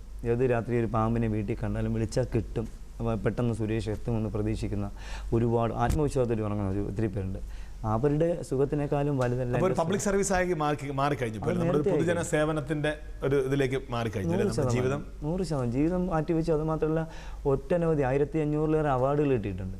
ഒരു അവാർഡ് തുക പോലും ഇന്ന് വരെ എൻ്റെ ഒരു ആവശ്യത്തിന് ഞാൻ എടുത്തിട്ടില്ല, ഒരു ആവശ്യത്തിന് പോലും. ഇപ്പോൾ ഏറ്റവും വലിയ അവാർഡ് കഴിഞ്ഞ വർഷം തന്നെയാണ് ഈ മാധവൻ പിള്ള ഫൗണ്ടേഷൻ പ്രഖ്യാപിച്ച 1 ലക്ഷം രൂപയുടെ ക്യാഷ് അവാർഡായിരുന്നു. അത് മേനക ജിയാണ് എനിക്ക് സമ്മാനിച്ചത്. ഇന്ത്യയിലെ ഏറ്റവും വലിയ പരിസ്ഥിതി പ്രവർത്തകൻ, ഇവിടെ തിരുവനന്തപുരത്ത് വെച്ചാണ് തന്നത്. പക്ഷേ ഒരു പൈസ പോലും അത് എത്തിക്കേണ്ട ആൾക്കാർക്ക് കൃത്യമായിട്ട് എത്തിച്ചു കൊടുത്തിട്ടുണ്ടെന്നുള്ളത്. അനാവശ്യമായി ഒരുപാട് കഷ്ടപ്പെടുന്നു. അവസാനമായി കൊടുത്തത് തിരുവല്ലയിലടുത്ത് ഒരു പാവപ്പെട്ട കല്യാണത്തിനായിരുന്നു. അതിൻ്റെ ബാക്കി ഉണ്ടായിരുന്ന 20,000 രൂപ എൻ്റെ അക്കൗണ്ടിലുണ്ടായിരുന്നു. ആ 20,000 എൻ്റെ അവസാനത്തെ 20,000 അവർക്കാണ് എത്തിച്ചു കൊടുത്തത്. ഇപ്പോൾ എൻ്റെ അടുത്ത ലക്ഷ്യം എൻ്റെ വീടിനടുത്ത് തന്നെയുള്ള ഒരു അമ്മ 2 കിഡ്നിയും നഷ്ടപ്പെട്ടൊരു അമ്മയുണ്ട്. അവർക്ക് എങ്ങനെ അടുത്ത ഫണ്ട് എത്തിക്കാം എന്നാണ് ഞാൻ ആഗ്രഹിച്ചുകൊണ്ടിരിക്കുന്നത്. അടുത്ത അവാർഡ് എന്തെങ്കിലും കിട്ടിയാൽ, അല്ലാതെ എനിക്ക് ഒരു വരുമാനമില്ല. ഞാൻ ശൂന്യാകാശം മാത്രമേ എൻ്റെ മുന്നിലുള്ളൂ. എൻ്റെ വീട് തന്നെ ഓലമേഞ്ഞ വീടാണ്. പക്ഷേ ഒരുപാട് പട്ടിണി അറിഞ്ഞ എനിക്ക്, അപ്പോൾ മറ്റുള്ളവരുടെ പട്ടിണി എനിക്ക് ഒരു പ്രചോദനമായി മാറും. ഞാൻ പട്ടിണി ഉണ്ടെന്നാൽ അവർ പട്ടിണി. നമുക്ക് കേട്ട് വരുമ്പോൾ നമുക്കറിയാം പാമ്പുകളേക്കാൾ പാവമാണ് സുരേഷ് എന്ന് മനസ്സിലാവും. പാമ്പുകൾ ഒരിക്കലും ഭീകരതയുള്ള ജീവിയല്ല എന്നാണ് എൻ്റെ അല്ല, നമുക്ക് പേടിയായിരുന്നു. അല്ല, ഇപ്പോഴാണ് ഓരോ കാര്യങ്ങൾ മനസ്സിലാക്കി വരുന്നത് നമ്മൾ. അടുത്ത ചോദ്യം. താഴെ പറയുന്നതിൽ പാമ്പുകളുടെ തൊലിപ്പുറത്ത് കാണപ്പെടുന്നത് എന്ത്? Calcium, copper, keratin, pepsin. കെരാറ്റിനാണ്. കെരാറ്റിൻ. അതെ, പാമ്പുകളുടെ തൊലിപ്പുറത്ത് ഈ പാമ്പുകളെ കുറിച്ചുള്ള ഒരു പുസ്തകം പഠിച്ചിട്ടില്ലെങ്കിലും പിന്നെ എങ്ങനെയാണ് ഇതൊക്കെ പാമ്പുകളെ കുറിച്ച് ഒരു പുസ്തകം വായിച്ചിട്ടില്ലെന്നാണ് പറഞ്ഞത്? ഒരു ബുക്കും വായിച്ചിട്ടില്ല. ഞാനൊക്കെ പാമ്പ് മേഖലയിലേക്ക് വരുമ്പോൾ നമ്മുടെ ഇംഗ്ലീഷ് ചാനലുകളും ഇല്ല എന്നുള്ളതാണ്. ഇപ്പം നിത്യേന പാമ്പുകളെ കുറിച്ച് ചാനലിൽ വരുന്നത് തന്നെ എൻ്റെ കടന്നുവരക്കത്തിന് ശേഷമാണ്. അത് നമുക്ക് ശ്രദ്ധിച്ചറിയാം. ഞാൻ ചോദിച്ചോട്ടെ, അപ്പം പിന്നെ ഇതെങ്ങനെയാണ് ഈ കെരാറ്റിൻ ആണതെന്നും? ഇതെല്ലാം എൻ്റെ ജീവിതത്തിൽ ഞാൻ പറഞ്ഞ ഏകദേശം ഒരു 25 വർഷത്തിലേറെയായി. അപ്പോൾ ഇതിനെയൊക്കെ പിടിച്ച് ഓരോന്നിട്ട് പഠിക്കുമ്പോൾ എൻ്റെ സംശയങ്ങൾ ഞാൻ ദൂരീകരിക്കാറുണ്ട്. ഇത് ബുക്കുകൾ വായിച്ചിട്ടല്ല. പിന്നെ എന്ത് ചെയ്യും? ഇതിനെക്കുറിച്ച് റിസർച്ച് ചെയ്യുന്ന എൻ്റെ സുഹൃത്തുണ്ട്, ഡോക്ടർ ദിലീപ് എന്ന് പറയുന്നത്. കാര്യവട്ട യൂണിവേഴ്സിറ്റിയിലാണ്. അദ്ദേഹം ഇപ്പോൾ ആൻറ്റിവനത്തിനെക്കുറിച്ച് റിസർച്ച് ചെയ്യുന്നു. അപ്പോൾ അദ്ദേഹത്തിൻ്റെ ഉള്ള സംശയങ്ങൾ അദ്ദേഹം എന്നോട് ചോദിച്ചു. ഞാൻ കടൽപ്പാമ്പ് വരെ എൻ്റെ കയ്യിൽ കിട്ടിയിട്ടുണ്ട്, ഞാൻ അതിനെയൊക്കെ പഠിക്കും. അപ്പോൾ ഞാൻ ഇതെല്ലാം സംശയങ്ങൾ അദ്ദേഹം, സാറേ ഇന്നതുപോലെയൊക്കെ കാണുന്നുണ്ട്, ഇന്നതുപോലെയാണ്. അപ്പോൾ സാറ് അദ്ദേഹം ഇവിടെ നിങ്ങൾ വെരിഫൈ ചെയ്യുന്നുണ്ടോ എന്ന് എനിക്കറിയില്ല. നല്ലതായിട്ട് മുന്നോട്ട് പോകുന്നത്. അതുകൊണ്ട് ഒത്തിരി കാര്യങ്ങൾ എനിക്ക് ഒരു ഒട്ടനവധി ബുക്കുകൾ ഇങ്ങനെ പലരും വായിച്ചിട്ട് എൻ്റെ പറയുന്നത്, സുരേഷ് ചേട്ടാ അത് ഇന്നതുപോലെയാണ്. ഞാൻ പറഞ്ഞത് തെറ്റാണ്. ഇപ്പം നമുക്ക് അഥവാ ഇപ്പം നിങ്ങൾ ഇതിനടുത്ത സമയത്തൊരു സുഹൃത്തിനോട് ഞാൻ നെറ്റ് സെർച്ച് ചെയ്ത സമയത്ത് ഇംഗ്ലീഷിൽ ഒരു ഇത് കിടക്കുന്നു പാമ്പുകളെക്കുറിച്ച്. മൂർഖൻ പാമ്പ് 30 മുട്ടകളെ ഇടുള്ളൂ. ഞാൻ കഴിഞ്ഞ 2 വർഷങ്ങൾക്ക് മുന്നേ എൻ്റെ വീട്ടിൽ ഒരു കൂട്ടിൽ ഒരു മൂർഖൻ പാമ്പ് മാത്രം 65 മുട്ടകളിട്ടു. അപ്പോൾ നമുക്ക് 30 തന്നെ ഇടാം. അല്ലെങ്കിൽ നമുക്ക് വേൾഡിൽ ഇത്ര ഇനം പാമ്പുകളേ ഉള്ളൂ എന്ന് നമുക്ക് ഒരിക്കലും പറയാൻ കഴിയില്ല. അല്ലെങ്കിൽ കേരളത്തിൽ ഇത്രത്തോളം അല്ലെങ്കിൽ 50ഓളം അല്ലെങ്കിൽ 40 ഇങ്ങനെ പറയാൻ കഴിയില്ല. എക്സാക്ട് ഇങ്ങനെ പറയാൻ പാടില്ല. പറയാൻ കഴിയില്ല, നമുക്ക് ഒരിക്കലും പറയാൻ കഴിയില്ല. അതിപ്പോ നമ്മൾ സ്വാഭാവികമായിട്ട് നമ്മൾ ചിന്തിക്കുമ്പോൾ നമുക്കിപ്പോൾ സാധാരണ ഒരു സ്ത്രീ പ്രസവിക്കുന്ന ഒരു കുഞ്ഞിനാണ്, ഇരട്ട കുഞ്ഞുങ്ങളുണ്ടാവും, ചിലപ്പോൾ 5 കുഞ്ഞുങ്ങളുണ്ടാവാറുണ്ട്. അപ്പോൾ അതിന് അങ്ങനെ ഒട്ടനവധി കഥകൾ ഉണ്ടെന്നാണ് നമ്മുടെ ഇടയിൽ തന്നെയാണ്. നമ്മൾ അടുത്ത തലമുറയ്ക്ക് അത് പകർന്നു കൊടുക്കുന്നു. തീർച്ചയായിട്ടും നമുക്ക് അറിയാവുന്നത് മറ്റുള്ളവർക്ക് പുതിയ തലമുറയ്ക്ക് പറഞ്ഞു കൊടുക്കുന്നത്. ഞാൻ ചിന്തിക്കുന്ന ഒരു കാര്യം, ലൈവായി പഠിച്ചത് റിയൽ എക്സ്പീരിയൻസ് കൊണ്ട് നമ്മൾ അനുഭവത്തിൽ നിന്ന് പഠിക്കുന്നത് കുറേയൊക്കെ അത് പറഞ്ഞു കൊടുക്കുക. ബുക്ക് എന്ന് പറയുമ്പോൾ ഒരു ബുക്ക് കഴിഞ്ഞ 5 വർഷങ്ങൾക്ക് മുന്നേ എഴുതി അദ്ദേഹത്തിന്റെ വ്യൂ പോയിന്റിൽ എഴുതിയായിരിക്കും. അല്ല, അത് നമ്മൾ അടുത്ത തലമുറ വാങ്ങിച്ചിട്ട് അതിനെ വെട്ടിത്തിരുത്തി കുറേ തിരുക്കത്തിട്ട് അടുത്ത ആൾ പുതിയ ബുക്ക് ഇറക്കും. രണ്ടും കണക്റ്റഡാണ്. പഴയ ഗ്രന്ഥങ്ങൾ ശേഖരിച്ചിട്ട് അതിൽ നിന്ന് വെട്ടി അത് അങ്ങനെയല്ല ഇങ്ങനെ മാറ്റണം എന്നുണ്ട് ഇദ്ദേഹത്തിൻ്റെ പേരിൽ ഇദ്ദേഹം വേറെ ഇറക്കും. അത് സാറ് പറയ്ക്ക് സാറിൻ്റെ മാത്രമേ ഉള്ളൂ.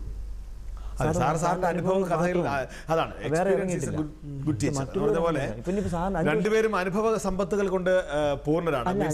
അവർക്ക് അതിനെപ്പറ്റി ആധികാരിക സംസാരിക്കാൻ പറ്റുന്നുണ്ട്. 5 വർഷം കഴിയുമ്പോൾ സാറിന്റെ പേരിൽ ഉള്ള ബുക്ക് വേറൊരു പേരിൽ വരും. സാർ ഉണ്ടാകത്തില്ല, സാറിന്റെ പേരുണ്ടാകും. 5 വർഷമല്ല, ആ കഥയിൽ ആ ബുക്കിൽ സാർ ഉണ്ടാകത്തില്ല. അതെ, ഈ പറഞ്ഞ പോലെ കുടിയന്റെ കുമ്പസാരം, പുതിയ കുടിയന്റെ കുമ്പസാരം, അതെ, സാർ ഉണ്ടാകത്തില്ല ആ ബുക്കിൽ. സാറിന്റെ പേരുണ്ട്, സാർ എഴുതി തന്നെ ആയിരിക്കും അദ്ദേഹം. പക്ഷെ അദ്ദേഹം കുറച്ചുകൂടെയൊക്കെ നീട്ടി വേറെ എന്തെങ്കിലും ഒരു സ്ലാങ് കൊണ്ടുവന്നിട്ട് ബുക്ക് ഇറക്കും. ഇതാണ് ഇവിടെ നടക്കുന്നത്. ഇതിപ്പോ റിയൽ ഇതിന്റെ ഓണർ ഇപ്പൊ സാറ് മാത്രമാണ്. തീർച്ചയായിട്ടും 5 വർഷം കഴിയുമ്പോൾ സാറിന്റെ പേരിൽ ഉണ്ടാകത്തില്ല. അപ്പോൾ ഇങ്ങനെ ഈ പാമ്പ്, ഇത്രയും വ്യത്യസ്തമായ പാമ്പുകളുണ്ട്. ഇപ്പോൾ പാമ്പുകളെ കുറിച്ച് എല്ലാ കാര്യങ്ങളെ കുറിച്ച് അറിയാം. അപ്പം നമ്മൾ ഈ പണ്ടുള്ള ആൾക്കാർ പറയാറുണ്ട്, ഇപ്പം നേരത്തെ നമ്മൾ സംസാരത്തിൻ്റെ സാറ് ഈ ഊതിച്ച് പാമ്പ് മാറ്റുന്ന രീതി, അതൊക്കെ മാറ്റുന്നത് അതെല്ലാം കഥകളാണ്. ഇപ്പോൾ ഊതിയിട്ട് ശരീരത്തിൽ നിന്ന് നമ്മുടെ ബ്ലഡിലേക്ക് കയറിയാൽ വെനത്തിൻ്റെ അളവ് കുറയുമോ എന്ന് സാർ വന്ന് ഞങ്ങൾ പരിചയപ്പെട്ടപ്പോൾ സാർ ചോദിച്ചു. അപ്പോൾ ഇതെല്ലാം ഓരോ സ്ഥലങ്ങളിൽ ഓരോ രീതിയിലാണ് ചികിത്സാ രീതികൾ നടക്കുന്നത്. നല്ല പ്രഗത്ഭന്മാരായ വൈദ്യന്മാരുണ്ട്, പക്ഷേ അത് ഔഷധങ്ങൾ കൊടുത്ത് തന്നെയാണ് അളവ് കുറയ്ക്കുന്നത്. അല്ല, നമ്മുടെ ശരീരത്തിൽ ബ്ലഡിൽ കയറിപ്പോയ വെനത്തിനെ നമുക്ക് ഒരിക്കലും തിരിച്ചറിയാം. ഔഷധങ്ങൾ എന്ന് പറയുമ്പോൾ എന്ത് തരമായിരിക്കും കൊടുക്കുന്നത്? ഇപ്പോൾ ഇന്ത്യയിൽ മോഡേൺ മെഡിസിനായിട്ട് ഒന്നേ ഉള്ളൂ, ആൻറ്റിവെനം മാത്രമേ ഉള്ളൂ. അത് ഏത് വെനമുള്ള പാമ്പിൻ്റെ ബൈറ്റ് ഏറ്റാലും, വെനമുള്ള പാമ്പിൻ്റെ ബൈറ്റ് ഏറ്റാലും നമുക്ക് ഇന്ത്യയിൽ ഒരേ ഒരു മെഡിസിനേ ഉള്ളൂ, അത് ആൻറ്റിവെനം മാത്രമാണ്. മിക്സഡ് ആൻറ്റിവെനം എന്ന് സൈഡിൽ പറയുന്നുണ്ട്. കാരണം മിക്സഡ് എന്നാൽ അണലിയുടെ കടിയേറ്റാലും മൂർഖൻ്റെ കടിയേറ്റാലും ശംഖുവരേൻ്റെ കടിയേറ്റാലും കൊടുക്കുന്ന ഒരേ മരുന്നേ ഉള്ളൂ, ഒരു മരുന്നേ ഉള്ളൂ. ഇത് അണിലിയുടെ കടിയേറ്റലും മുറുക്കൻ്റെയും ശംഖുവിൻ്റെ കടിയേറ്റലും കൊടുക്കുന്ന മരുന്ന് ഒരു ബോട്ടിലാണ് മിക്സ് ചെയ്തിരിക്കുന്നത്. അതുകൊണ്ടാണ് മിക്സഡ് ആൻറ്റിവെനം എന്നൊരു പേര് ഈ മരുന്നിന് കൊടുത്തിരിക്കുന്നതാണ്. നമ്മൾ ഈ സാധാരണ ചില ആൾക്കാർ പറയുന്നത് ഈ പാമ്പ് കടിയേറ്റ ഉടനെ നമ്മൾ പെട്ടെന്ന് ഇങ്ങനെ കൈ മുറിച്ച് ബ്ലഡ് കളഞ്ഞാൽ, അയ്യോ എല്ലാം എൻ്റെ ഒരു ഇതിൽ അതെല്ലാം മണ്ടത്തരമാണ്. കാരണം നമ്മുടെ ഈ കഴിഞ്ഞ ഒരു 18 മാസങ്ങൾക്ക് മുന്നേ കെട്ടിവെക്കണമെന്നൊക്കെ പറയുന്നത് അതിൻ്റെ ഒരു ഇതാണ് ഞാൻ പറയുന്നത്. 18 മാസങ്ങൾക്ക് മുന്നേ എൻ്റെ ഈ നെറ്റിയിലാണ് മുറുക്കൻ പാമ്പിൻ്റെ കടിയേറ്റത്. പക്ഷേ 1000-ലേറെ ആൾക്കാർ നോക്കി ഒരു വീട്ടിൽ പാമ്പ് തിരുവനന്തപുരം ജില്ലയിൽ തന്നെ പൗടിക്കോണത്തിനപ്പുറം ഞാണ്ടൂർക്കോണത്തിനടുത്ത് ആളിയിൽ തറട്ട എന്ന് പറയുന്ന സ്ഥലത്ത് സോമശേരൻ നായരുടെ വീട്ടിൽ നിന്ന് കോഴിക്കോട്ടിൽ നിന്ന് ഒരു മുറുക്കനെ പിടിച്ചിട്ടിങ്ങനെ ഉയർത്തുമ്പോൾ ഞാൻ വാലിൽ പിടിച്ചാണ് ഉയർത്തുന്നത്. അപ്പോൾ ഇത് പെട്ടെന്ന് എൻ്റെ തല എവിടെയോ തട്ടിയിട്ട് ചാടി കടിച്ചു. പക്ഷേ കുതിച്ച് കടിച്ചത് നേരെ എൻ്റെ നെറ്റിയിലേക്കായിരുന്നു. അങ്ങനെ കടിച്ചിങ്ങനെ തൂക്കുന്നത് ഈ ആൾക്കാരെല്ലാം നോക്കിക്കൊണ്ടിരിക്കുകയാണ്. അപ്പോൾ തന്നെ ഞാൻ അടർത്തിയെടുത്ത് കുപ്പിയിലിട്ട് അടച്ചതിന് ശേഷം നന്നായിട്ട് കഴുകി ഒരു 15 മിനിറ്റ് കൊണ്ട് നല്ല നീരായി കണ്ണൊക്കെ അങ്ങ് മൂടി. ഞാൻ ഒരു മെഡിസിനും എടുത്തില്ല. ഞാൻ അപ്പോൾ ചിന്തിച്ചു, സാധാരണഗതിയിൽ നമ്മുടെ പൂർവികർ പറയുന്നത് കണ്ടത്തിന് മേളിൽ കഴുത്തിന് മേളിൽ പാമ്പ് കടിയേറ്റാൽ മരണം സംഭവിക്കും. അതൊന്നും പറഞ്ഞു ഞാൻ ഭൂമിയിൽ ഇന്നുവരെ മരണത്തെ ചിന്തിച്ചിട്ടുള്ള മരണത്തെ ഒരിക്കലും ഭയപ്പെടാറില്ല. അപ്പോൾ ഞാൻ അതിനെ ചിന്തിച്ചപ്പോൾ അന്ന് രാത്രി വെളുക്കുന്നതിന് മുന്നേ തിരുവനന്തപുരം ജില്ലയിൽ നിന്ന് മാത്രം വീടിനകങ്ങളിൽ കയറിയ പാമ്പുകളെ മാത്രം 9 മൂർഖൻ പാമ്പുകളെ ഞാൻ പിടികൂടി. ഒരു റെസ്റ്റ് കൊടുക്കാതെ ഒരു മരുന്നും ചെയ്യാതെ. അന്ന് 2 ദിവസം നല്ല നീരായിരുന്നു, ഒന്നും സംഭവിച്ചില്ല. അപ്പോൾ 2 ദിവസം താനേ നീര് വറ്റി. അപ്പോൾ അതിന് മുന്നേ ഞാൻ ചിന്തിച്ചു തുടങ്ങി എൻ്റെ ശരീരത്തിൽ ആൻറ്റിബോഡി എന്ന് പറയുന്ന ഒരു സാധനം ഫോം ചെയ്യുന്നുണ്ട് എന്ന്. നിരന്തരമായ പാമ്പ് കടിയേറ്റിട്ട് അപ്പോൾ ഞാൻ എല്ലാ വർഷവും എൻ്റെ വീട്ടിൽ 1000-ലേറെ മൂർഖൻ പാമ്പിൻ്റെ മുട്ടകൾ വിരിയിക്കാറുണ്ട്.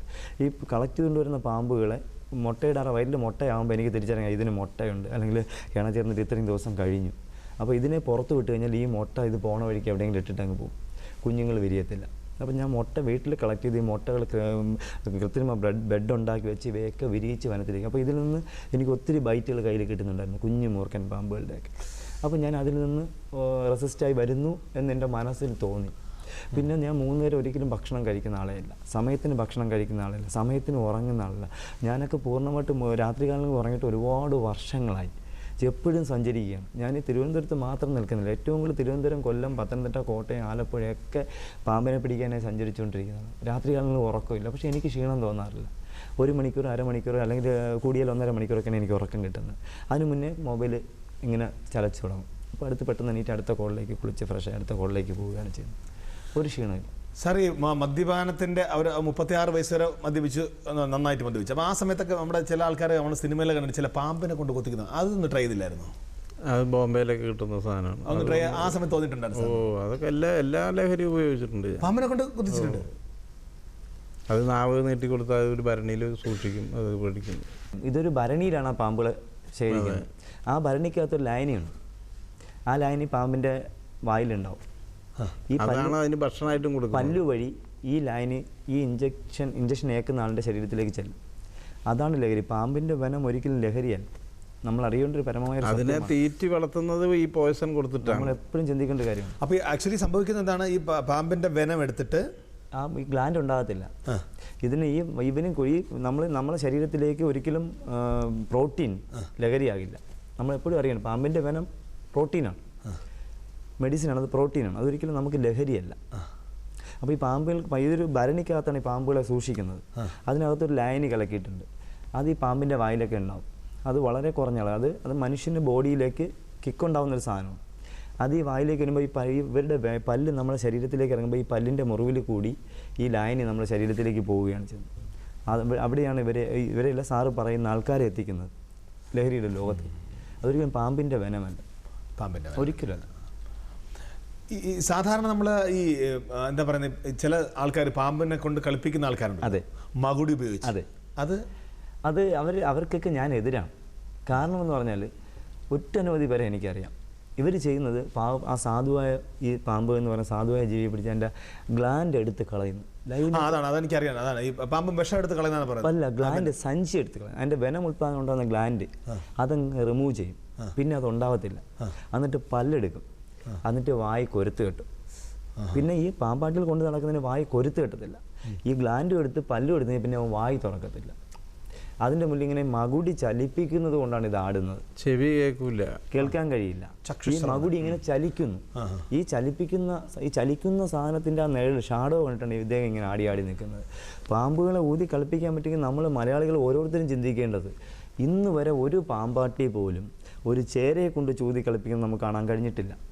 ഒരണലിയെ കൊണ്ട് ചൂതി കളിപ്പിക്കുന്നത് നമുക്ക് കാണാൻ കഴിഞ്ഞിട്ടില്ല. ഒരു പെരുമ്പാമ്പിനെ കൊണ്ട് ചൂതി കളിപ്പിക്കുന്ന കാണാൻ കഴിയില്ല. മൂർഖൻ പാമ്പാകുമ്പോൾ ഇങ്ങനെ ഉഡെടുത്ത് നിൽക്കുമ്പോൾ അദ്ദേഹത്തിൻ്റെ മുന്നിൽ എന്ത് സാധനം ചലിച്ചാലും ആ ചലിക്കുന്ന വസ്തുവിലേക്ക് മാത്രം നോക്കി ഇങ്ങനെ ആടിക്കൊണ്ട് നിൽക്കുന്ന ഒരു പ്രത്യേകത മൂർഖൻ പാമ്പിന് മാത്രമേ ഉള്ളൂ. അതുകൊണ്ടാണ് ഇവർ അതിനെ കൊണ്ടിട്ട് കളിപ്പിക്കുന്നത്. പക്ഷേ ഇവരെ അതൊന്നും പാടില്ല എന്നുള്ളൊരു അഭിപ്രായക്കാരനാണ് ഞാൻ. പാമ്പിനെ ഇപ്പം ഞാൻ പാമ്പിനെ കാണിക്കുന്നു, വേദികളിൽ ക്ലാസ്സുകളിൽ പങ്കെടുക്കുന്നു, പക്ഷെ ഒരിക്കലും അത് അനാവശ്യമല്ല. കുട്ടികളെ ബോധവൽക്കരിക്കുന്നു. അതുകൊണ്ട് നമുക്ക് ഒത്തിരി അറിവ് ഇവർ നേടുന്നു. അതുകൊണ്ട് അവർ കുട്ടികളുടെ മനസ്സിൽ നിന്ന് ആ പേടി മാറും. സാറ് പറഞ്ഞ ബോധവൽക്കരണം അതൊരിക്കലും അനാവശ്യമല്ല എന്ന് പറഞ്ഞാൽ ഞാൻ ഒരു പാമ്പിനെ പോലും വേദനിപ്പിക്കുന്നില്ല. ഞാൻ 151 പാമ്പുകളെ, അപകടത്തിൽപ്പെട്ട പാമ്പുകൾ എൻ്റെ ഈ കൈ കൊണ്ട് ഞാൻ സർജറി ചെയ്തിട്ടുള്ളതാണ്. 151 പാമ്പുകളെ, 4 പാമ്പുകളെ, ഈ 51 കൂടാത്ത 4 പാമ്പുകളെ മാത്രമേ വെറ്റിനറി ഡോക്ടർ ജേക്കബ് അലക്സാണ്ടർ സാറിൻ്റെയൊക്കെ സഹായം കൊണ്ട് സർജറി ചെയ്തിട്ടുള്ളൂ. ബാക്കിയെല്ലാം എൻ്റെ കൈ കൊണ്ട് സംരക്ഷിച്ചിട്ടുള്ള, സർജറി ചെയ്ത് മരുന്ന് കൊടുത്ത് സംരക്ഷിച്ചിട്ടുള്ളതാണ്. ഇത് നമ്മുടെ കേരളത്തിൽ വളരെ റെയറൊന്നുമല്ല, ഒത്തിരി കണ്ടുവരുന്നൊരു പാമ്പാണ് ഇദ്ദേഹം. നമ്മുടെ നാട്ടിൽ ഈ പാമ്പുകളെ ഗ്രാമങ്ങളിലൊക്കെ ഒത്തിരി കണ്ടുവരുന്നുണ്ട്. പക്ഷേ ഈ പാമ്പിനെ നമ്മുടെയൊക്കെ സ്ഥലങ്ങളിൽ അല്ലെങ്കിൽ ചില റൂറൽ ഏരിയയിലൊക്കെ പറയുന്നത് ഇത് വനമുണ്ട് എന്നാണ്. ഇതിനെ കണ്ടു ഞാൻ അണലി എന്ന് പറയുന്ന ആൾക്കാരുണ്ട്, ചേനത്തണ്ടൻ, വട്ടക്കുറ എന്ന് പറയുന്ന ആൾക്കാരുണ്ട്, ശംഖുവരൻ, ഈ മാർക്കുകൾ കണ്ടിട്ട് ശംഖുവരൻ എന്ന് പറയുന്ന ആൾക്കാരുണ്ട്. പക്ഷേ അതൊന്നുമല്ല. ഇത് നോൺ വെനമസ്, ചേരയുടെ വംശത്തിൽ ജനിച്ച കാട്ടുപാമ്പ് എന്നറിയപ്പെടുന്ന ട്രിങ്കറ്റ്, ഈ റിങ്ങുകളുള്ളതുകൊണ്ട് ട്രിങ്കറ്റ് സ്നേക്ക് എന്നറിയപ്പെടുന്നു. ശരീരത്തിൻ്റെ പകുതി വരെ വരകളുള്ളൂ, പകുതി കഴിഞ്ഞാൽ പിന്നെ വരകളില്ല. ഇദ്ദേഹത്തിന് തല ചെറുതാണ്. ഇദ്ദേഹത്തിന് ഏകദേശം 80, ഈ കുഞ്ഞ് വായിൽ 80ഓളം കുഞ്ഞു പല്ലുകളുണ്ട്. അപ്പോൾ ഇദ്ദേഹത്തിൻ്റെ ഒരു വിനോദം, നമ്മുടെ വീട്ടിൻ്റെ ഓടുമേഞ്ഞ വീടിൻ്റെയൊക്കെ കമിഴ്ത്തോടിനകത്ത് എലി കൂട് വെച്ച് കഴിഞ്ഞാൽ അവിടെ കയറി എലിയെ പിടിക്കുന്ന ഒരു വിനോദമാണ് ഇദ്ദേഹത്തിനുള്ളത്. ഇദ്ദേഹം കടിച്ച് ബൈ ചാൻസിൽ 100-90% ഇദ്ദേഹത്തിൻ്റെ കടിയേൽക്കാൻ ചാൻസസ് ഇല്ല. പക്ഷേ ഇദ്ദേഹത്തിൻ്റെ കടിയേറ്റാൽ നമ്മൾ ചെയ്യേണ്ട മരുന്ന് നമ്മുടെ അവിടെ തന്നെ, വേറെ മെഡിസിൻ ഒന്നും ഒരു ആവശ്യമില്ല, ഒരു അലർജി പോലും ഉണ്ടാവാൻ പോകുന്നില്ല. ആ മുറിവ് നന്നായിട്ട് വാഷ് ചെയ്ത്, അപ്പോൾ നമ്മൾ ഇങ്ങനത്തെ ഒരു പരിപാടിയിൽ ഈ പാമ്പിൻ്റെ കടിയേറ്റാൽ മുറിവ് സോപ്പിട്ട് കഴിയാൽ മതി, അല്ലെങ്കിൽ ആരാംശമുള്ള സോപ്പ് ഇട്ട് കഴിയാൽ മതി എന്ന് പറഞ്ഞാൽ നാളെ തൊട്ട് ആൾക്കാർ മൂർഖൻ പാമ്പിൻ്റെ കടിയേറ്റാലും സോപ്പിട്ട് കഴിയിട്ട് വീട്ടിൽ പോയിരിക്കും. അത് അപകടമാകും. അപ്പോൾ ഇത് നോൺ വെനമസ് ആണ്. ഇദ്ദേഹത്തിന് 80ഓളം പല്ലുണ്ട്. ഇദ്ദേഹത്തിൻ്റെ കടിയേറ്റാൽ മരുന്നിൻ്റെ ആവശ്യമൊന്നുമില്ല. ഇത് നോക്കിയാൽ മതി. തല ചെറുത്, തല കഴിഞ്ഞ് കഴുത്തുണ്ട്. ഇദ്ദേഹത്തിൻ്റെ കടി നമുക്ക് കാണാൻ കഴിയും. ഇപ്പോൾ വെട്ടം കിടക്കുന്നതുകൊണ്ട് ചിലപ്പോൾ കടിക്കാൻ ചാൻസസ് ഇല്ല. കടിച്ചാൽ നമുക്കൊരു കുഴപ്പമില്ല, ഒന്നുമില്ല. ആർക്കും നോൺ വെനമസ് ആണ്. അത് നമ്മളതിൻ്റെ ഏകദേശം 80ഓളം ഇനം പാമ്പുകൾ കേരളത്തിലുണ്ട്. അതിൽ 20ഓളം ഇനം പാമ്പുകൾക്ക് വെനമുണ്ട്. വെനം വെച്ചാൽ അതിൽ ഡെഡ്ലി പോയിസൺ 4 പേരുള്ളൂ. ബിഗ് 4 എന്നറിയപ്പെടുന്ന 4 പേരേ ഉള്ളൂ, 4 ഇനമേ ഉള്ളൂ. കിങ് കോബ്ര അഥവാ രാജവെമ്പാല, വൈപ്പർ അഥവാ റസൽസ് വൈപ്പർ അഥവാ അണലി, കോബ്ര അഥവാ നാജ അഥവാ കോബ്ര അഥവാ മൂർഖൻ, പിന്നെ ക്രൈറ്റ് അഥവാ ശംഖുവരൻ അഥവാ വെള്ളിക്കെട്ട് എന്നറിയപ്പെടുന്നു. ഒട്ടന് പേരുകൾ അറിയപ്പെടുന്നു. പക്ഷേ ഈ 4 വേറെ ഒന്നും നമ്മൾ കടിച്ചേക്കൂല, ഒന്നുമില്ല. വെറുതെ നമ്മൾ പേടിച്ചിരിക്കുകയാണ്. പേടിയാണ് ഞാനൊക്കെ, നമ്മുടെ പൂർവ്വികർ പറഞ്ഞ പേടിയാണിത്. അതുപോലെ ഇത് ഇപ്പം നമ്മുടെ ഒത്തിരി, അപ്പോൾ നമ്മളിപ്പോൾ ഈ വെനമില്ലാത്ത ഇത് കടിച്ചിട്ട് നമ്മൾ ഹോസ്പിറ്റലിൽ ചെന്നാൽ അവർ നമ്മൾ ട്രീറ്റ് ചെയ്യില്ലേ? അല്ല, അവർ ട്രീറ്റ് ചെയ്യില്ല, ചെയ്യത്തില്ല. ഇപ്പോൾ ഡോക്ടർമാർക്ക് ഇപ്പോൾ പാമ്പ് കടിച്ച് ഓടി ഹോസ്പിറ്റലിൽ ഞാൻ ട്രീറ്റ്മെൻറ്റ് ചെയ്യത്തില്ലല്ലോ. അവരെന്താ ചെയ്യുന്നത്? അവർ ബ്ലഡ് എടുത്ത് ടെസ്റ്റ് ചെയ്യും, ടെസ്റ്റിന് അയക്കും. ടെസ്റ്റ് റിപ്പോർട്ട് വന്നതിന് ശേഷം, അതിന് മുന്നേ ടെസ്റ്റ് റിപ്പോർട്ടിന് വരുന്നതിന് മുന്നേ ഇദ്ദേഹം എന്തെങ്കിലും സിംറ്റംസ് കാണിക്കുകയാണെങ്കിൽ മാത്രമേ ട്രീറ്റ്മെൻറ്റ് ചെയ്യൂ. ജോൺസൺ സാർ സൂക്ഷിക്കണം, അതുപോലെ മറ്റേത് ബ്ലഡ് എടുത്ത് ടെസ്റ്റ് റിപ്പോർട്ട് വരുമ്പോൾ അതിൽ നോൺ വെനമസിൻ്റെ ബൈറ്റ് ആണെന്ന് ബ്ലഡിൽ വെനമില്ല നിർണ്ണയിക്കാൻ പറ്റും. അത് കഴിഞ്ഞാൽ ബ്ലഡിൻ്റെ ക്ലോട്ടിങ് ടൈം നോക്കും അവർ. ഇതെല്ലാം ഒരു റിപ്പോർട്ടിൽ തന്നെ അറിയാൻ പറ്റും. അത് കഴിഞ്ഞ് നോക്കുന്നത് എത്ര അളവിൽ വെനം കയറിയിട്ടുണ്ടെന്ന്. എത്ര അളവിൽ വെനം കയറിയിട്ടുണ്ടെന്ന് അറിഞ്ഞതിന് ശേഷം മാത്രമേ ആൻറ്റി വെനം എന്ന് പറയുന്ന മെഡിസിൻ കൊടുക്കാൻ കഴിയൂ, ഇഞ്ചെക്ട് ചെയ്യാൻ കഴിയും. ഇല്ലെങ്കിൽ അത് അപകടമാണ്. ഇപ്പോൾ ചേരയുടെ കടി ടെസ്റ്റിന് എത്ര സമയം എടുക്കും ഏകദേശം? അതെല്ലാം പെട്ടെന്ന് കഴിയും, 1 മണിക്കൂറിന്. പക്ഷേ ഈ 1 മണിക്കൂറിന് മുന്നേ ഈ രോഗി എന്തെങ്കിലും സിംറ്റംസ് കാണിക്കുകയാണ്, ശ്വാസം മുട്ടൽ, കഫ തടസ്സം, ശ്വാസം മുട്ടൽ ഉണ്ടാകുന്നു, മൂർഖൻ്റെ ബൈറ്റാണ്, പെട്ടെന്ന് നമുക്ക് വെന്റിലേറ്റർ കൊടുക്കാം. വെന്റിലേറ്റർ ഇപ്പോൾ മെഡിസിനേക്കാളും പ്രാധാന്യം, ഇപ്പോൾ മൂർഖൻ്റെ കടിയേറ്റ് വെന്റിലേറ്ററാണ്, കൃത്രിമ ശ്വാസം കൊടുക്കുകയാണ്. ശ്വാസം കൊടുത്ത് ചുരുക്കുകയാണ് ചെയ്യുന്നത് മൂർഖൻ്റെ വെനം. അപ്പോൾ അത് അപകടം ഉണ്ടാകുന്നില്ല. ഇപ്പോൾ അണലിയുടെ കടിയേറ്റ് ഡയാലിസിസിങ്ങാണ് പ്രാധാന്യം. അപ്പോൾ എന്തായാലും നമ്മൾ അറിവിൻ്റെ പുതിയ മേഖലകളിലേക്ക് പോയിക്കൊണ്ടിരിക്കുകയാണ്. കാരണം നമ്മൾ Q20 നമ്മുടെ പ്രിയപ്പെട്ട കൂട്ടുകാരോടൊപ്പം സംവദിച്ചുകൊണ്ടിരിക്കുന്ന സമയത്ത്, അല്ലെങ്കിൽ അവരോട് ചോദ്യങ്ങൾ ചോദിക്കുമ്പോൾ അവർ തരുന്ന ഉത്തരത്തിനനുസരിച്ച് അവർക്ക് സ്കോറുകൾ, റണ്ണുകൾ നമ്മൾ കൊടുത്തുകൊണ്ടിരിക്കുന്ന സമയത്തും ഇവിടെ സെഞ്ചുറികളുടെ പൂരം സമ്മാനിക്കുന്ന ബാബു സുരേഷും നമ്മുടെ ഈ പറഞ്ഞ പോലെ ഒരു പ്രത്യേക ജീവിതത്തിൻ്റെ ഒരു വലിയ ഭാഗം, അതായത് നമ്മുടെ ഒരു പുരുഷായുസിൻ്റെ പകുതി ഭാഗത്തോളം ഏകദേശം ഒരു അപകട മേഖലയിലായിരുന്നു അദ്ദേഹം. അതായത് തിരിച്ചറിയാനാകാത്ത ഒരു മേഖലയിൽ. പക്ഷേ അദ്ദേഹത്തിന് ഒരു ഡോക്ടറോട് സംസാരിക്കുന്ന സമയത്ത്, ഡി അഡിക്ഷൻ സെൻ്ററിലെ ഡോക്ടറോട് സംസാരിക്കുമ്പോൾ അല്പമെങ്കിലും ഇത്രയും വിവരമുള്ള ആൾക്ക് ഒരല്പം വിവരത്തോടെ ചിന്തിച്ചുകൂടെ എന്ന് ചോദിച്ചപ്പോൾ ഉണ്ടായ ഒരു മാനസാന്തരം അദ്ദേഹത്തിന് പുനർജന്മം നൽകി. അങ്ങനെ പുനർജന്മി എന്നൊരു സ്ഥാപനത്തിന് സ്ഥാപകനായി.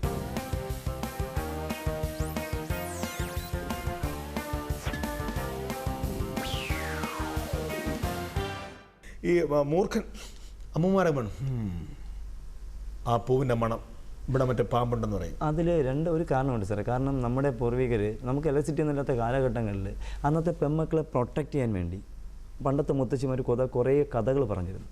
സന്ധ്യ ആകുമ്പോൾ നമ്മുടെ വീട്ടിൻ്റെ പരിസരങ്ങളിൽ മരിച്ചിനി വാഴയുടെ മണം അനുഭവപ്പെടുന്നത് പാമ്പിൻ്റെ വായിൽ നിന്നാണ്. അപ്പോൾ അവരെ പ്രൊട്ടക്റ്റ് ചെയ്യണം, പ്രായമായ പെൺമക്കളെ പ്രൊട്ടക്റ്റ് ചെയ്യണം. ഇവർ പിന്നാമ്പുറത്ത് വാലൊക്കെ തുറന്ന് സന്ധ്യയ്ക്ക് പുറത്തേക്ക് ഇറങ്ങാതിരിക്കാൻ വേണ്ടി അവരെ പ്രൊട്ടക്റ്റ് ചെയ്യാൻ ഈ മണവും പാമ്പുമായിട്ട് യാതൊരു ബന്ധമില്ല. അതൊരു ചെടിയുടെ പൂവിരിയുന്ന ഗന്ധമാണ്. പക്ഷേ ആ സ്ഥലങ്ങളിൽ പാമ്പ് ഉണ്ടാവാൻ സാധ്യതയുണ്ടോ? അത് രണ്ട് കാരണങ്ങളുണ്ട്. ഒന്ന്, ഈ ചെടിയുടെ പൂവ് വിടരുമ്പോൾ അവിടെ ഏതെങ്കിലും ഷഡ്പഥങ്ങൾ വരും. അദ്ദേഹത്തിന് പിടിക്കാൻ തവളയോ അങ്ങനത്തെ ജീവികൾ എന്തെങ്കിലും വന്നിരിക്കാം. തവളയെ പിടിക്കാനായി അത് പ്രകൃതി പരസ്പരം ബന്ധപ്പെട്ട് നിൽക്കുന്ന സംഭവം. ബൈ ചാൻസ് അങ്ങനെ ഒരെണ്ണം കണ്ടു കഴിഞ്ഞാൽ പിന്നെ ഇതുകൊണ്ടാണ് അവിടെ വരുന്നത്. അതുപോലെ നമ്മുടെ കേരളീയരുടെ മനസ്സിലുള്ള ഉണ്ടാകുന്ന ഒരു തെറ്റായ ഒരു ധാരണയുണ്ട്. രണ്ട് പാമ്പുകളെ അടുത്തടുത്ത് കണ്ടാൽ അവർ പറയും, അല്ലെങ്കിൽ ഒരുമിച്ച് പെനയുന്നത് കണ്ടാൽ. ഇന്ന് രാവിലെ ഞാൻ ഈ വേദിയിലേക്ക് വരുമ്പോൾ തന്നെ വിളിച്ച് പറഞ്ഞു എൻ്റെ അടുത്ത്, രണ്ട് പാമ്പുകൾ പെനയുന്നു, ഒന്ന് മൂർഖനാണ്, മറ്റത് ചേരയാണ്. നമ്മുടെ കേരളീയരുടെ ഒരു സംശയമാണ്. ഭൂമിയിൽ മൂർഖനും ചേരയും എന്നല്ല രണ്ട് സ്പീഷ്യസാണ്, വെനമസും നോൺ വെനമസും. ഒരിക്കലും ഇണചേരത്തില്ല. ചേരയ്ക്ക് ചേര തന്നെയാണ് പെണ്ണും, മൂർഖന് മൂർഖൻ തന്നെയാണ് പെണ്ണും. ചില സാഹചര്യങ്ങളിൽ മൂർഖനും ചേരയും തമ്മിൽ പെനയുന്നത് കാണാൻ കഴിയും, ചില സാഹചര്യം. കാരണം അതൊരിക്കലും ഇണചേരലല്ല. മൂർഖൻ പാമ്പിൻ്റെ ഒരു പ്രത്യേകത, എല്ലാ പാമ്പുകളെയും കൊന്നു തിന്നുന്ന ഒരു പ്രത്യേകത മൂർഖൻ പാമ്പിനുണ്ട്. മൂർഖൻ പാമ്പ് ഓടി വന്നിട്ട് ചേരയെ കൊന്നു തിന്നാനായി കടിക്കുമ്പോൾ ചേര ഭൂമിയിൽ ഏറ്റവും പ്രാധാന്യം അല്ലെങ്കിൽ ഏറ്റവും മുന്തിയത് ഇന്ന് മരണവെപ്രാളമാണ്. അപ്പോൾ ചേര മരണവെപ്രാളത്തിൽ ഈ മൂർഖൻ്റെ പുറത്തിറങ്ങി ചുറ്റും. ഇത് ഏതെങ്കിലും മുത്തശ്ശിമാർ കണ്ടാൽ ഉടനെ പറയും മൂർഖനും ചേരയും ഇണചേരുകയാണ്. ഇത് കണ്ടിട്ട് മുത്തശ്ശി ഓടി അങ്ങ് പോകും. കുറേയൊക്കെ ആരെങ്കിലും വിളിച്ചുകൊണ്ട് തിരിച്ചു വരുമ്പോൾ മൂർഖൻ പാമ്പ് മാത്രം അവിടെ റെസ്റ്റ് എടുക്കും. കാരണം ചേര മൂർഖൻ്റെ വയറ്റിലായി കാണും. ഇതവർ കാണുന്നില്ല. ഉടനെ ചേര ഓടിപ്പോയി മൂർഖൻ റെസ്റ്റ് എടുക്കുകയാണെന്ന് പറയും. ഇതാണ് നമ്മുടെ പൂർവികർ പറയുന്ന കഥ. അതുപോലെ ഈ മണവും ഏതൊരു ബന്ധവുമില്ല. ഇതൊരു ചെടി, ഇതൊരു ഔഷധ ചെടിയാണ്. സാധാരണഗതിയിൽ ഇതിൻ്റെ പേര് പാടത്താളി എന്നാണ്. പാടത്താളി എന്നാൽ നമ്മുടെ തലയിൽ താരം വരുമ്പോൾ തേക്കുന്ന താളിയല്ല. ഇതൊരു ഔഷധ ചെടിയാണ്. ആയുർവേദ ഗ്രന്ഥങ്ങളിൽ ഇതിനെക്കുറിച്ച് പ്രത്യേകം പറയുന്നുണ്ട്. ഈ ഔഷധ ചെടിയുടെ കടുവിൻ്റെ അത്രയുമുള്ള നീലപ്പൂവാണ്. ഈ പൂ വിടരുന്നത് വൈകുന്നേരം 4 മണിക്ക് ശേഷം, 4 മണി മുതൽ ഇങ്ങോട്ടാണ്. ഈ പൂ വിടരുമ്പോഴാണ് നമുക്ക് ഈ മണം അനുഭവപ്പെടുന്നത്. ഈ അമ്മമാർ പറയുന്നത് ഈ മണം പാമ്പിൻ്റെ വായിൽ നിന്നാണ്. അതിന് യാതൊരു ബന്ധവുമില്ല. പക്ഷേ എങ്കിലും പറഞ്ഞു വരുമ്പോൾ ഒരു ഇത് വരുന്നുണ്ട്, ഇതുപോലെ ജീവികൾ വരാനും വരണമെന്നില്ല. സാധ്യത കുറവാണ്, എന്നാൽ സാധ്യത ഉണ്ടെന്നേ ഉള്ളൂ. 1% ചിലപ്പോൾ സാധ്യത ഉണ്ടായി. പക്ഷേ അത് അങ്ങനെ സാധ്യത കണ്ടു കഴിഞ്ഞാൽ കഥ മാറി. പിന്നെ ഇതൊന്നും അല്ല അമ്മമാർ പറഞ്ഞത്, മക്കളെ പ്രൊട്ടക്ട് ചെയ്യുക. എപ്പോഴും നമ്മൾ അങ്ങനെയാണല്ലോ, നമ്മൾ വീട്ടിലിരിക്കുമ്പോൾ തന്നെ അമ്മമാർ പറയാറുണ്ട്, എപ്പോഴും എൻ്റെ മോൾ ഒറ്റയ്ക്കേ ഉള്ളൂ, വീട്ടിലെങ്ങനെ ആരെങ്കിലും ഉണ്ടോ, അച്ഛനുണ്ടോ, അമ്മ. അത് അവരുടെ അതാണ് മാതൃത്വം യഥാർത്ഥത്തിൽ. തീർച്ചയായിട്ടും അവരുടെ പ്രൊട്ടക്ട് ചെയ്യാൻ വേണ്ടി ചെയ്യുന്നത്.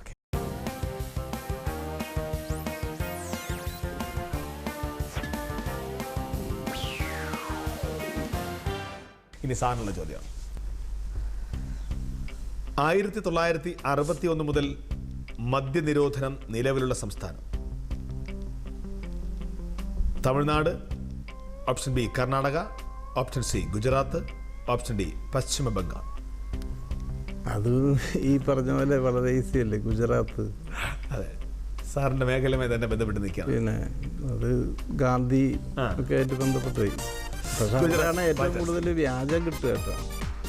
ആണല്ലേ? അതെ, മദ്യം നിരോധനം അരുത് എന്ന് പറയുന്നിടത്ത് അതെ സ്വാഭാവികമായിട്ടും സ്വന്തമായിട്ട് ഉൽപ്പാദിപ്പിച്ച് കുടിക്കും. ഞാൻ മദ്യവിരുദ്ധനൊന്നുമല്ല, മദ്യനിരോധനം നടപ്പിലാക്കാൻ പോകുന്ന കാര്യമല്ല. അതുകൊണ്ട് തന്നെ ഈ പ്രാചീന കാലം മുതൽ മദ്യം പല രീതിയിൽ ഉപയോഗിച്ചതായിട്ട് നമ്മുടെ എല്ലാ രേഖകളിലും പറയുന്നുണ്ട്. സോമരസം ഇല്ലേ? അതുപോലെ തന്നെ മറ്റൊരു സംഗതിയാണ് പ്രോസ്റ്റിറ്റ്യൂഷൻ. ഇതും ലോകാവസാനം വരെ സംഭവിച്ചുകൊണ്ടിരിക്കും. പക്ഷെ നമ്മൾ കുട്ടികളെ അടക്കം പറഞ്ഞ് മനസ്സിലാക്കി കൊടുക്കുക, ഇത് ആരംഭിച്ചാൽ പിന്നീട് അതൊരു രോഗമായി തീരും. ആ രോഗാവസ്ഥയിൽ പോകാൻ സത്യാവസ്ഥ നമ്മൾ മനസ്സിലാക്കുക എന്നുള്ളതാണ് പ്രധാനം. അല്ലാതെ ദോഷവശങ്ങളെ മനസ്സിലാക്കുകയാണ് പ്രധാനം. എന്നിട്ട് അത് ഉപയോഗിക്കാതിരിക്കണം. അത് ചെറുപ്പത്തിൽ തന്നെ അവർ തീരുമാനിച്ചോളൂ. അപ്പോൾ ഓക്കെ, അടുത്തതിൽ കിടക്കാം.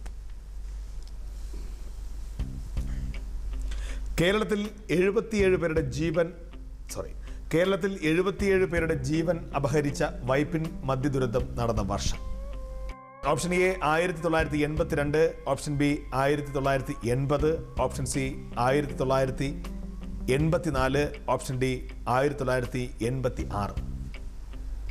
82-ലാണെന്നാണ് എൻ്റെ വിശ്വാസം. അന്ന് ചാരാഷാബിലൊക്കെ ഇരുന്ന് കുടിച്ചിരുന്നൊരു കാലമാണ്. അപ്പോൾ പെട്ടെന്ന് കറണ്ട് പോയപ്പോൾ എൻ്റെ കണ്ണു പോയി എന്ന് പറഞ്ഞ് കരഞ്ഞിരുന്നൊരു കാലമുണ്ട്.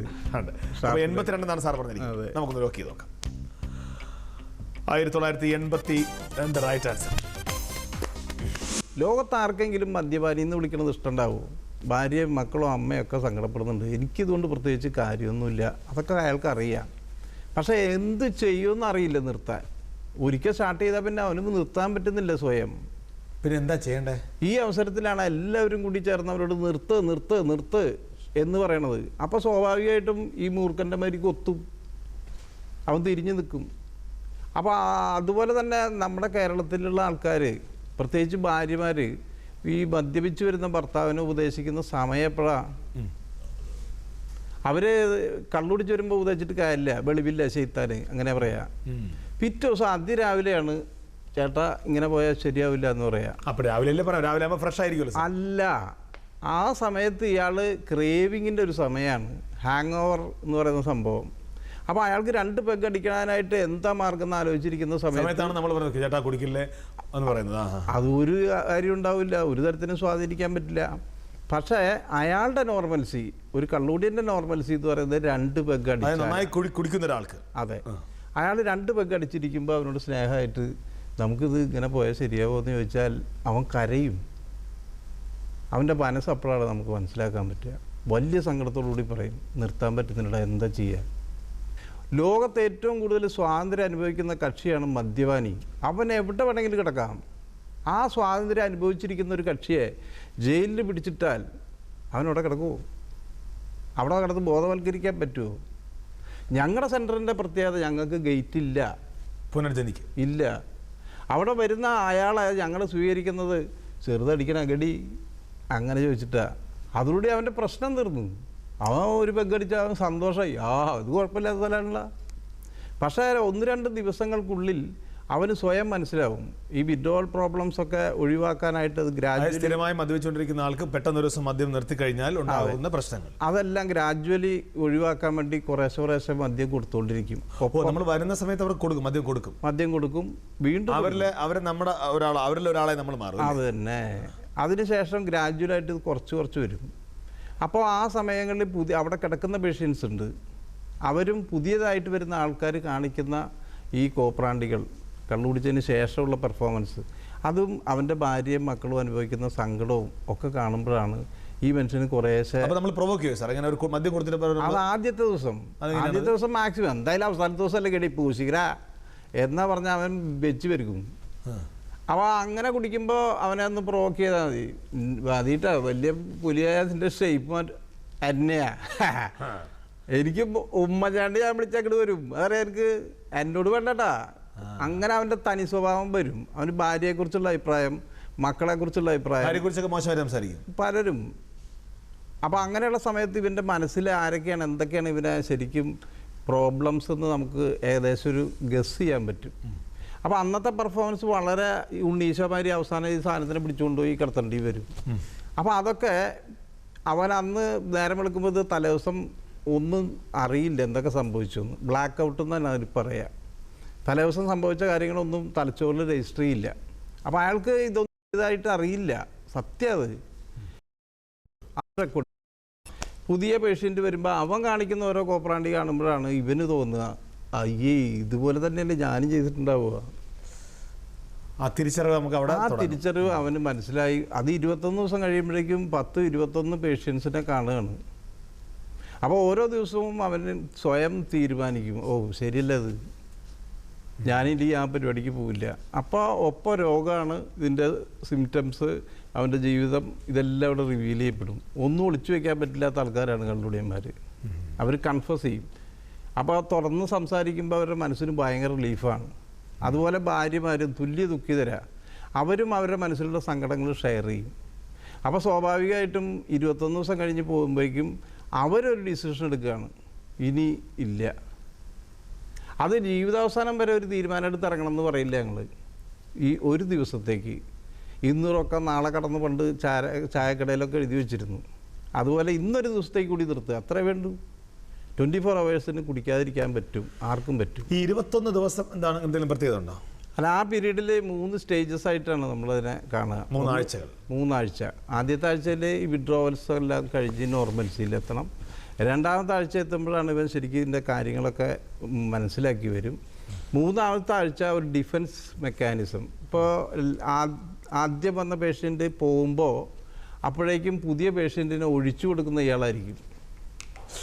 Okay okay. അപ്പോൾ ഡീസെൻസിറ്റൈസേഷൻ എന്ന് പറയുന്ന പ്രോസസ്സാണ് അത്.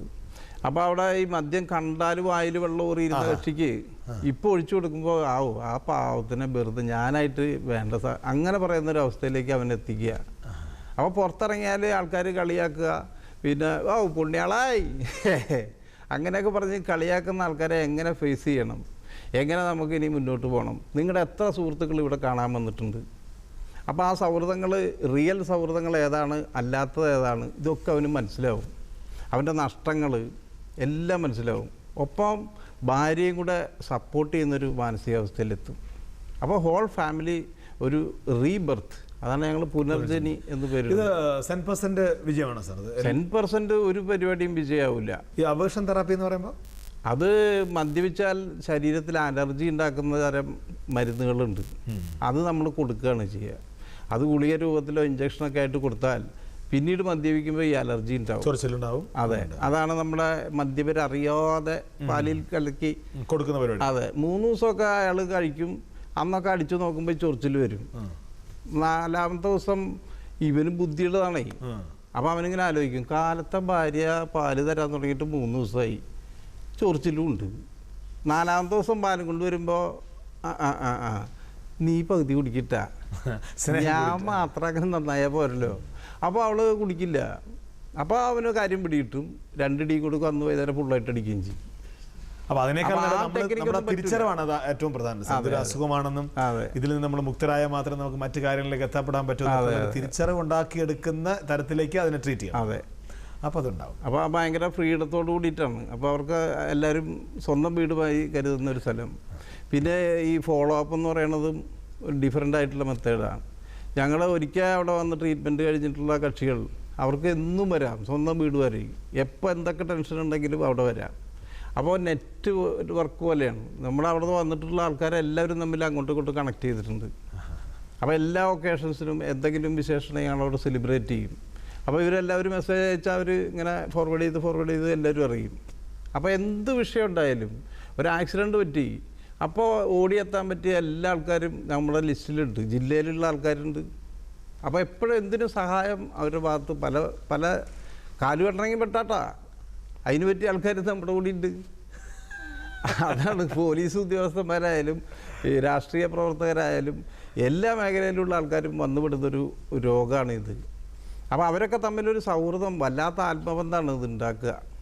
അപ്പോൾ ഗുരുവായൂർ അമ്പലത്തിൽ അവിടെ വന്നാൽ അവിടെ താമസിക്കാം, സ്വന്തം വീടുമാരി താമസിക്കാം. ഞാനിപ്പോൾ തിരുവനന്തപുരത്ത് വന്നാൽ ഇവിടെയുള്ള ഞങ്ങളുടെ അവിടെ നിന്ന് പോന്നിട്ടുള്ള സുഹൃത്തുക്കളാണ് എല്ലാ കാര്യങ്ങളും അന്വേഷിക്കുക.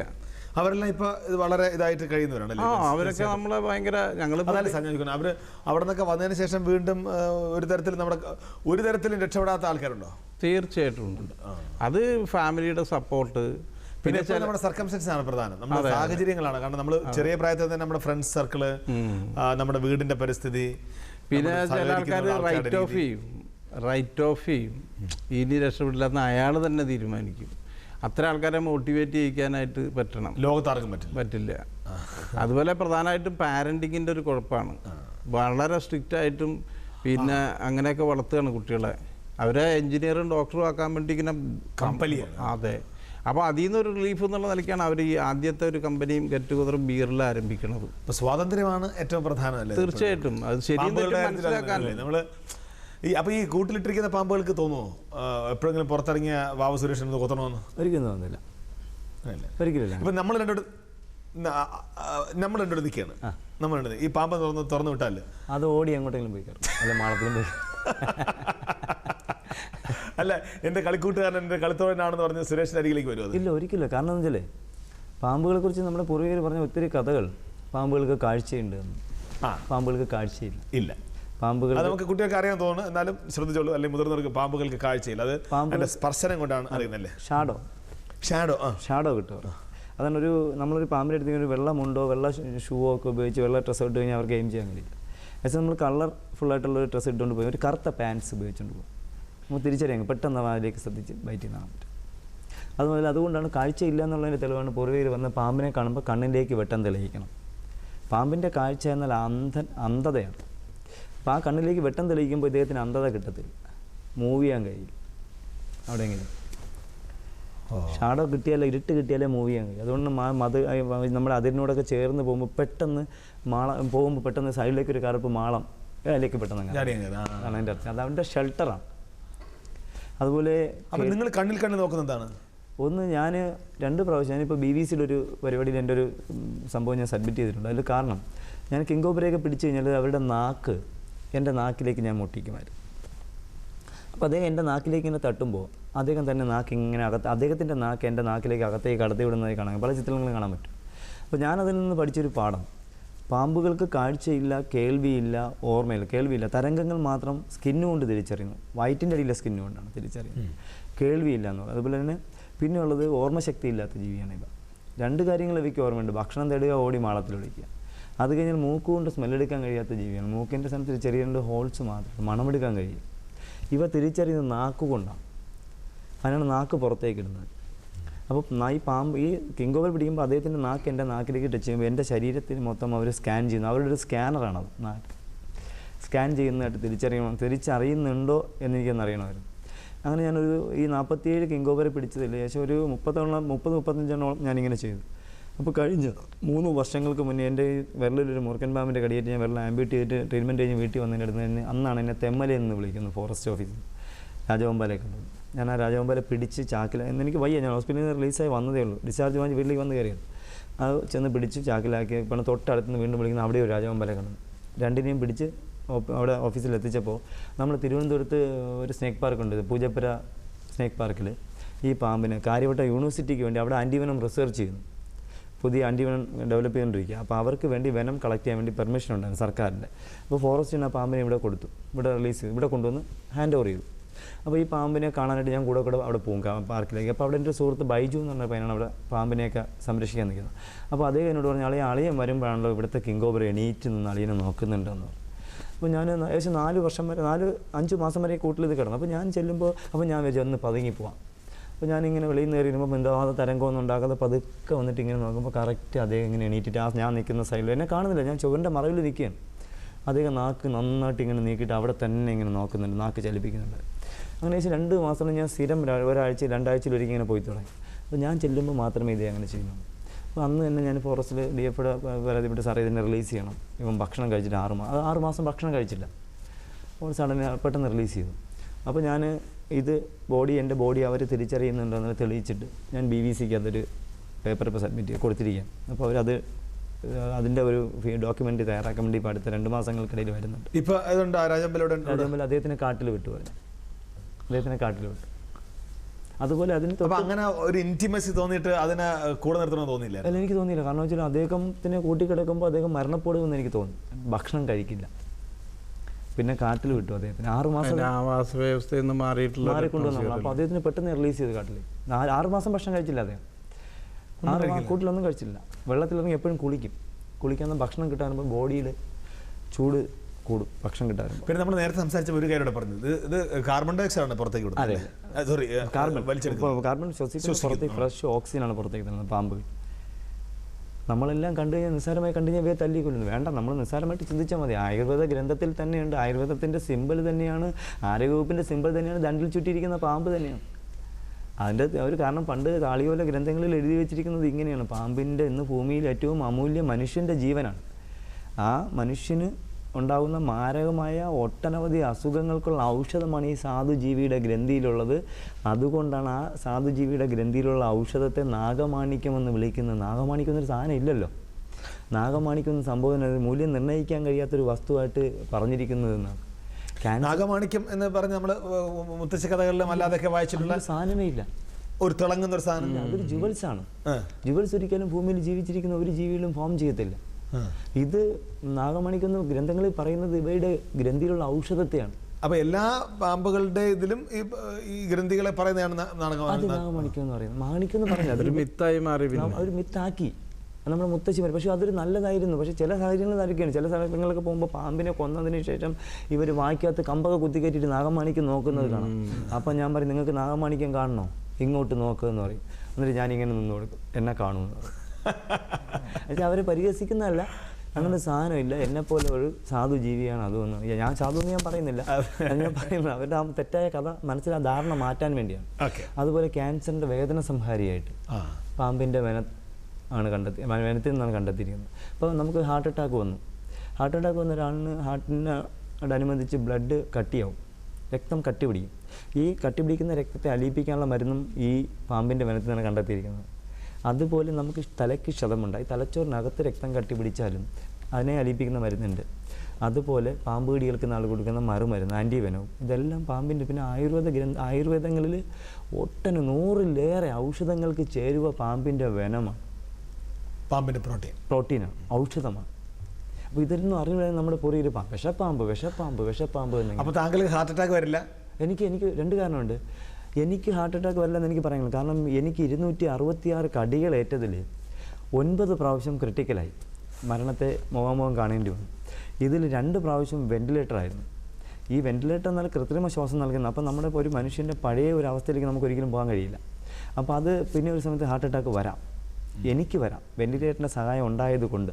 താങ്കളുടെ ഇത് ഒരു നമ്മുടെ പൊതുസമൂഹത്തിന് വേണ്ടി ചെയ്യുന്ന കാര്യമാണെങ്കിൽ പോലും ഡോക്ടേഴ്സ് എങ്ങനെയാണ് അതിനെ കാണുന്നത്? അപാര സമീപനം. എനിക്ക് ജീവിതത്തിൽ ഒരിക്കലും ദൈവത്തെ ഞാൻ പറയുന്നത്, ഞാൻ പാമ്പുകളെ ആരാധിക്കുന്നുണ്ട്. അപ്പം ഞാൻ ഇങ്ങനെ ഒരു പരിപാടി പറയാൻ പാടില്ല, നാളുകൾ അതിൻ്റെ പേരിൽ വേറെ ഇതുണ്ടാകും. പക്ഷേ അത് എൻ്റെ മാത്രം അവകാശമാണ്, അതാർക്കും ചോദ്യം ചെയ്യാനുള്ള ഇതില്ല. ഞാൻ ആരാധിക്കുന്നത് എൻ്റെ വിശ്വാസങ്ങളാണ്. അതിനെ ചോദ്യം ചെയ്യാൻ ഭൂമിയിൽ ഓരോരുത്തർക്കും അതിനുള്ള അധികാരമില്ല. അതുപോലെ നമ്മൾ യഥാർത്ഥത്തിൽ ആരാധിക്കേണ്ടത് ഡോക്ടർമാരെയാണ്. കാരണം എനിക്കിപ്പോൾ കഴിഞ്ഞ കടിയേറ്റപ്പോൾ കൊട്ടാരക്കരപ്പുറം പുത്തൂരിൽ വെച്ചിട്ടുണ്ട്. അപ്പോൾ കടിയേറ്റപ്പോൾ ഞാൻ ആ ബ്ലഡ് ടെസ്റ്റ് ചെയ്തപ്പോൾ എനിക്ക് മനസ്സിലായി നന്നായിട്ട് ഇപ്പുറത്തൂടെ പല്ല് കയറിയിട്ട് ഇതിലേക്കൂടെ ഇറങ്ങി അങ്ങ് പോയി. അപ്പോൾ നന്നായിട്ട് വെനം കയറിയിട്ടുണ്ട്. അപ്പോൾ ഞാൻ ഡോക്ടറെ എൻ്റെ 2-3 പ്രാവശ്യം ചികിത്സിച്ച ഒരു പരിചയമേ ഞങ്ങൾ തമ്മിലുള്ളൂ. ഡോക്ടർ നമ്മുടെ ഡാലസ് സാർ, ഞാൻ അദ്ദേഹത്തിന് ഫോണിൽ, സാറേ എനിക്കിങ്ങനെ ഒരു കടിയേറ്റ്, ഞാൻ സാറിനെ കാണാനായിട്ട് അങ്ങോട്ട് വരികയാണ്.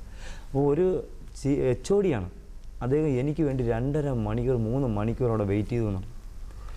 അത് എന്നിട്ട് എന്നെ അവിടെ അഡ്മിറ്റ് ചെയ്ത് എല്ലാ കെയറിങ്ങും നോക്കിയതിന് ശേഷം എല്ലാവരെയും വിളിച്ചു പറഞ്ഞ് എല്ലാം ചെയ്തതിനു ശേഷമാണ് അദ്ദേഹം വീട്ടിലേക്ക് പോകുന്നത്. അദ്ദേഹത്തിന് 2 മണിക്ക് വീട്ടിൽ പോകാം. പാമ്പിനെ ഞാൻ പിടിക്കുന്നത് എൻ്റെ കഴിവല്ല, ഒരിക്കലും എൻ്റെ കഴിവായിട്ട് ഞങ്ങൾ. കാരണം നിങ്ങൾ ഒരു വ്യക്തിയുടെ വീട്ടിലൊരു പാമ്പ് വന്നു, അതിനെ കൊല്ലരുത്, അതിനെ സംരക്ഷിക്കണമെന്ന് അവർക്ക് തോന്നണം. അവിടെയാണ് നന്മയുണ്ടാകുന്നത്. അത് എൻ്റെ ഒരു കഴിവല്ല, അവർക്ക് നന്മ തോന്നുന്നുണ്ട് അവരെന്നെ വിളിക്കുന്നത്. അതുകൊണ്ട് മാത്രമാണ് എനിക്കതിനെ പിടിക്കാൻ കഴിയുന്നത്. അതായത് എനിക്ക് വാവാ സുരേഷ് ഒന്നുമല്ല, ഒരിക്കലും ഒന്നുമല്ല. അവരുടെ ആ മനസ്സിലുണ്ടാകുന്ന നന്മയാണ് ഈ സാധുജീവിയെ സംരക്ഷിക്കണമെന്ന് അവർക്കാണ് തോന്നുന്നത്. ആ നന്മയെ പരിപാലിക്കാൻ നമ്മൾ കൂട്ടു നിൽക്കുന്നു. അത്രേ ഉള്ളൂ. അതിന് എന്നെ ഇങ്ങോട്ട് ആരും അയച്ചു, അത് ഞാൻ ചെയ്യും. ഇപ്പോൾ സാധാരണ ഇപ്പോൾ പിടിച്ചിടുന്ന പാമ്പുകളല്ല, കാട്ടിനകത്ത് കയറി അല്ലെങ്കിൽ നമ്മുടെ ഒരു പുരയിടത്തിനകത്ത് എവിടെയോ പാമ്പുണ്ട്, അങ്ങനെ പിടിക്കത്തില്ല, അങ്ങനെ പിടിക്കാൻ പറ്റില്ല, പിടിക്കാൻ പാടില്ല. അവിടെ ആയിക്കോട്ടെ, അത് അവരുടെ ആവാസ സ്ഥലമല്ലേ. ഇപ്പോൾ പാമ്പുകൾ സാധാരണ ഈ പിടിച്ചിട്ട് അല്ലെങ്കിൽ മീൻസ് ആളുകളാൽ പിടിച്ച് തളയ്ക്കപ്പെട്ട പാമ്പുകളെയാണ് നമ്മൾ പിടിക്കാൻ പോകുന്നത്. അത്രേ ഉള്ളൂ. ഇപ്പോൾ വീട്ടിനകത്തൊരു പാമ്പ് കയറി, കിണറ്റിൽ പാമ്പ് വീണു, സെപ്റ്റിക് ടാങ്കിൻ്റെ കുഴി ഒരു കുഴിക്കകത്ത് വീണു, അവർ പാമ്പിന് മരണം സംഭവിക്കാം. അപ്പോൾ അവയ്ക്കും പ്രാധാന്യം കൊടുക്കണം. മനുഷ്യനെ മാത്രം സംരക്ഷിക്കാനുള്ള പ്രാധാന്യം നമ്മൾ രണ്ടുപേരെയും സംരക്ഷിക്കുന്നതിലൂടെ. അല്ല, ചിലരൊക്കെ വന്ന് പറയാറുണ്ട്, ഞാൻ ഒരു കാട്ടിനകത്ത് അല്ലെങ്കിൽ ഒരു പുരയിടത്തിൽ അല്ലെങ്കിൽ വസ്തുവിനകത്ത് കാട് പിടിച്ചിറങ്ങുന്ന സ്ഥലത്ത് 1-2 പാമ്പുകളെ കണ്ടെന്ന് പറഞ്ഞു. അപ്പോൾ അതിനെ പോയി പിടിക്കാൻ വിളിച്ച വരില്ല. ഇന്ത്യൻ ഫോറസ്റ്റ് ആക്ട് പ്രകാരം പാമ്പിനെ പറമ്പിൽ പോയി പിടിക്കുന്നത് വേട്ടയാണ്. അപ്പോൾ വീട്ടിലെ വിളയിൽ പാമ്പിനെ കണ്ടെന്ന് പറഞ്ഞ് ബാബു സുരേഷ് ഒരു കുഞ്ഞുങ്ങളെ വിളിക്കരുത്. ഇവ പ്രകൃതിയുടെ ഇവ പ്രകൃതിയിൽ ജീവിക്കേണ്ടവയാണ്. നമുക്ക് ജീവിക്കാനൊക്കെ ഒത്തിരി കഷ്ടപ്പെടുന്നവരാണ് അവൻ. ഒരു 5 ഏക്കർ പറമ്പിൽ പാമ്പിനെ കണ്ടിട്ട് പാമ്പുണ്ടെന്ന് പറഞ്ഞ് വിളിക്കുന്നതിൽ ഒരർത്ഥമില്ല. അതെങ്ങോട്ടെങ്കിലും മാറി അങ്ങ് പോകും. ഇതിപ്പോൾ വീട്ടിലെ പാമ്പുകൾ, നമ്മൾ അറിയേണ്ട ഒരു കാര്യം, പാമ്പുകൾക്ക് മാളമുണ്ട്, പറവകൾക്ക് ആകാശമുണ്ട്, മനുഷ്യപുത്രന് തലചായ്ക്കാൻ മണ്ണിലിടമില്ല. എന്ത് മണ്ടത്തരം അത് ഇപ്പോൾ ഇന്നത്തെ കാലത്ത്. പാമ്പുകൾക്ക് മാളം നഷ്ടപ്പെട്ടു, പറവകൾക്ക് മരച്ചില്ലകൾ നഷ്ടപ്പെട്ടു. മനുഷ്യപുത്രന് മാത്രം തറയിൽ തല ചായ്ക്കേണ്ട നല്ല ഒന്നാന്തരം കോൺക്രീറ്റ് ബിൽഡിങ്ങുകളുണ്ട്, നല്ല കൂടിയ തേക്കിൻ്റെ കട്ടിലുമുണ്ട്, നല്ല ഒന്നാന്തരം കൂടിയ മെത്തയുണ്ട്, നല്ല കൂടിയ ബെഡ്ഷീറ്റും വിരിച്ചാണ് ഇന്ന് ഉറങ്ങുന്നത്. എന്ത് മണ്ടത്തങ്ങളായ ചിന്താഗതിയാണ്. എത്ര നല്ല വാക്കുകളാണ് അദ്ദേഹം പറഞ്ഞത്. കാരണം നമുക്കറിയാം, നമ്മൾ പണ്ടേ കേട്ട് പഠിച്ച അല്ലെങ്കിൽ എപ്പോഴും ഉപയോഗിക്കുന്ന വളരെ പ്രസക്തമായി ഉപയോഗിക്കുന്ന വരികളാണിത്. പാമ്പുകൾക്ക് മാളമുണ്ട്, പറവകൾക്ക് ആകാശമുണ്ട്, മനുഷ്യപുത്രന് തലതാക്കാൻ മണ്ണിലിടപെടുന്നത്. മനുഷ്യൻ്റെ വേദനകൾ അറിഞ്ഞിരുന്ന സമയത്ത് അദ്ദേഹം അങ്ങനെ എഴുതിയാണ്. പക്ഷേ ഇപ്പോൾ മനുഷ്യൻ ഈ പറഞ്ഞ പോലെ മനുഷ്യൻ പ്രകൃതിയെ നശിപ്പിച്ചുകൊണ്ട് അല്ലെങ്കിൽ നമ്മുടെ ആവാസ വ്യവസ്ഥയെ നശിപ്പിച്ചുകൊണ്ട് മുന്നേറുമ്പോൾ അവൻ്റെ സ്വാർത്ഥതയ്ക്ക് വേണ്ടി മാത്രം എല്ലാം പടച്ചു കൂട്ടുമ്പോൾ ഈ പറവകളെയും പാമ്പുകളെയൊക്കെ മറന്നാണ് ജീവിക്കുന്നത്. എല്ലാം മറക്കുന്നു. അതുമാതിരി വേറെ ഇന്ന് എല്ലായിടത്തും പ്രശ്നങ്ങളാണ്. മാലിന്യ പ്രശ്നം, നായ്ക്കളുടെ പ്രശ്നം, എല്ലാം പ്രശ്നങ്ങളാണ്. ഇതിനോടൊപ്പം നമ്മുടെ ഈ പ്രോഗ്രാം കാണുന്ന ജനങ്ങളോട് അല്ലെങ്കിൽ കേരളീയരോട് എനിക്ക് പറയാനുള്ളത്, ഈ നായ്ക്കളെ കൊല്ലണമെന്നുള്ള ചിന്താഗതി മനസ്സിൽ നിന്ന് മായ്ക്കണം. കാരണം ഇന്നിപ്പോൾ നമ്മൾ ഹീറോ ഹോണ്ടയുടെ അല്ലെങ്കിൽ ഏതെങ്കിലും ഒരു കമ്പനിയുടെ ഒരു ബൈക്ക് ഓടിച്ചു പോകുമ്പോൾ അപകടം ഉണ്ടായി. നമ്മൾ നാളെ ഈ കേരളത്തിലുള്ള സമൂഹം മൊത്തം, ഈ ആൾക്കാർ മൊത്തം ആ കമ്പനിയുടെ ബൈക്ക് ഉപയോഗിക്കാതിരിക്കുമോ? ഇല്ല. അല്ല, നമ്മൾ ചിന്തിക്കേണ്ടതാണ്. അതുപോലെ തെരുവ് നായ്ക്കൾ ഭൂമിയിൽ ഉണ്ടാവുന്നതാണോ? നമ്മളെപ്പോലുള്ളവരാണ് അവയെ വളർത്തുന്നത്. കാരണം നമ്മുടെ വീട്ടിലൊരു പെണ്ണായി എടുത്തിട്ട് വളർത്തി അത് വലുതാകുമ്പോൾ അത് പ്രസവിച്ച് 5 കുഞ്ഞുങ്ങളെങ്കിലും 1 ആണും 4 പെണ്ണുമാണെങ്കിൽ ആൺകുഞ്ഞിനെ ആർക്കെങ്കിലും കൊടുക്കും. ബാക്കി 4 പെൺകുഞ്ഞുങ്ങളെ നമ്മളൊരു കേസിലാക്കി സന്ധ്യയാകുമ്പോൾ ഏതെങ്കിലും ജംഗ്ഷനിൽ കൊണ്ട് അല്ലെങ്കിൽ എവിടെയെങ്കിലും വേസ്റ്റുള്ള സ്ഥലങ്ങളിൽ കൊണ്ട് അങ്ങ് ഡിസ്പോസ് ചെയ്യും. ഇത് അവിടെ കിടന്ന് വളർന്ന് അടുത്ത കുഞ്ഞുങ്ങളെ ഉൽപ്പാദിപ്പിക്കുന്നു. പിന്നെ അതുമാത്രമല്ല, നമ്മുടെ തിരുവനന്തപുരത്ത് നമ്മുടെ ഈ മേഖലയിൽ ഇപ്പോൾ കാണാൻ കഴിയുന്നത് ഏത് ജംഗ്ഷൻ പോലും നാറ്റമാണ്. ഏത് സ്ഥലത്ത് പോയാലും അത് ഈ ആടായിരുന്നാലും പശുവായിരുന്നാലും കോഴി ഇവയൊക്കെ കൊന്നിട്ട് ഇവിടെ ഇവിടെ വേസ്റ്റ് റോഡുകളിലാണ് ഡംപ് ചെയ്യുന്നത്. ഈ നായ്ക്കളുള്ളത് കൊണ്ടാണ് ഇതിനെ തിന്ന് നശിപ്പിക്കുന്നത്. നമ്മൾ നേരത്തെ പണ്ട് പഠിച്ചിട്ടുണ്ട്, ഈ പരസ്പര പൂരകങ്ങളാണ്, നമ്മളെല്ലാം പരസ്പരം ആശ്രയിച്ച് ജീവിക്കുന്നത്, ചാക്രികമാണ് നമ്മൾ ഭൂമിയിൽ എന്തെല്ലാം ജീവികളെ ആശ്രയിക്കുന്നു. പക്ഷേ അതൊന്നും ആരും കാണുന്നില്ല, ആരും അത് പഠിക്കാൻ കഴിയുന്നില്ല. നമുക്കൊരു പാമ്പ് നമുക്ക് ചെയ്യുന്ന ഉപകാരങ്ങൾ, അല്ലെങ്കിൽ നമ്മൾ ഞാൻ പാമ്പുകൾക്ക് ഇപ്പോൾ പണ്ട് കാലങ്ങളിൽ കുറച്ച് കാലങ്ങൾക്ക് പിന്നെ ഒരു വർഷത്തിലൊരിക്കലേ അല്ലെങ്കിൽ ഒരു 6 മാസത്തിലൊരിക്കലേ പാമ്പിനെ റിലീസ് ചെയ്യുന്നുണ്ടായിരുന്നു. പക്ഷേ ഇപ്പോൾ ഞാൻ 10-15 ദിവസങ്ങൾ മുമ്പ് റിലീസ് ചെയ്യുന്നത്. കാരണം ഞാൻ ചിന്തിച്ചു, പാമ്പുകൾക്ക് ഭക്ഷണം കൊടുക്കാൻ ഞാൻ എലിയെ പിടിക്കുന്നു, ആ എലിയെ കൂട്ടിൽ നിന്ന് പിടിച്ച് ഈ പാമ്പിനോട് ഇട്ട് കൊടുക്കുന്നു. ഇവർ അത് കൊല്ലുമ്പോൾ അത് ഞാൻ ചെയ്യുന്നൊരു പാപമാണ്. തീർച്ചയായിട്ടും. അതുകൊണ്ട് ഞാനത് ചെയ്യുന്നില്ല. പാമ്പ് വേട്ടയാടി എലിയെ പിടിക്കുന്നത് കൊണ്ട് അത് അവരുടെ പ്രകൃതി നിയമമാണ്. ഞാൻ ചെയ്യുന്നില്ല. അപ്പോൾ അത് ഭക്ഷണം ഇവർക്ക് 2 ആഴ്ചയിലൊരിക്കൽ 3 ആഴ്ചയിലൊരിക്കൽ ഒരു ഭക്ഷണം കഴിക്കും. അതിനു മുമ്പേ ഇവരെ അങ്ങ് റിലീസ്. 2 ആഴ്ചയിലൊരിക്കൽ 3 ആഴ്ചയിലൊരിക്കൽ നിത്യ ഭക്ഷണം കഴിക്കുന്ന ആൾക്കാരല്ല. നമ്മളെപ്പോലെ രാവിലെ ഉച്ചയ്ക്ക് ബ്രേക്ക്ഫാസ്റ്റ് ലഞ്ച് ഡിന്നർ ഒന്നുമില്ല. 2 ആഴ്ചയിലൊരിക്കൽ അല്ലെങ്കിൽ പാല് കുടിക്കുമോ? പാമ്പുകൾ പാല് കുടിക്കുമെന്ന് പറയുന്ന ഒരു കൺസെപ്റ്റാണ്. അമ്പലങ്ങളിൽ പാല് വാങ്ങിച്ച് വയ്ക്കുന്നതുകൊണ്ട് ആൾക്കാർ പറയുന്നത് പാമ്പുകൾ പാല് കുടിക്കുന്നു. ഇപ്പോൾ ഞങ്ങളൊക്കെ ഇപ്പോൾ ഉള്ളൊരു വീട്ടിൽ കൂടുകളിൽ പാമ്പ് കിടന്നില്ല, പാമ്പുകൾ വെള്ളം കുടിക്കാറുണ്ട്. വെള്ളം മാറ്റിയിട്ട് ഒരു ദിവസം പാല് വെച്ച് കൊടുത്താൽ അത് ചിലപ്പോൾ വന്ന് വെള്ളമെന്ന് പറഞ്ഞ് കുടിക്കുമ്പോൾ ടേസ്റ്റ് മാറുമ്പോൾ അവയങ്ങ് വിട്ടിട്ടങ്ങ് പോകുന്നു. അമ്പലങ്ങളിൽ പാല് വാങ്ങിച്ച വിഗ്രഹങ്ങൾ അഭിഷേകത്തിന് വേണ്ടി അതൊരു വിശ്വാസമാണ്, കൺസെപ്റ്റാണ്. അപ്പോൾ അതിൽ വിശ്വസിക്കാത്ത ആൾക്കാർ ചിലപ്പോൾ കഥകൾ പറഞ്ഞു വന്നിരിക്കാം. അടുത്ത ചോദ്യം ആദ്യത്തെ കഴിഞ്ഞു. പറക്കും പാമ്പുകൾ കാണപ്പെടുന്നത് കിഴക്കൻ ഏഷ്യ, ആഫ്രിക്ക, അമേരിക്ക, ഓസ്ട്രേലിയ. കിഴക്കൻ ഏഷ്യ പറക്കും പാമ്പുകൾ അല്ലേ? കണ്ടിട്ടുണ്ടോ? ഇല്ല. അറിയാം. കിഴക്കൻ ഏഷ്യ റൈറ്റ് ആൻസർ. ഓക്കെ. അല്ല, ഇതൊരു ചെറിയ മുറുക്കനാണ്. ചെറുതെന്ന് വെച്ചാൽ അത്ര പ്രായമുള്ളതല്ല. പക്ഷേ എന്നാലും നമ്മുടെ പ്രേക്ഷകരുടെ മുന്നിൽ പ്രേക്ഷകർക്ക് എന്തെങ്കിലും കാണിച്ചില്ലെങ്കിൽ അവർക്ക് തന്നെ ഒരു എന്റെ പൊന്നമ്മ, എനിക്ക് കാലിന് സുഖമില്ലാത്ത ഒരാളാണ് ഞാൻ. ഇതെന്താ സാധനം? ഇത് മൂർഖനാണ്. ഇതത്ര വലുതൊന്നുമല്ല. അല്ല,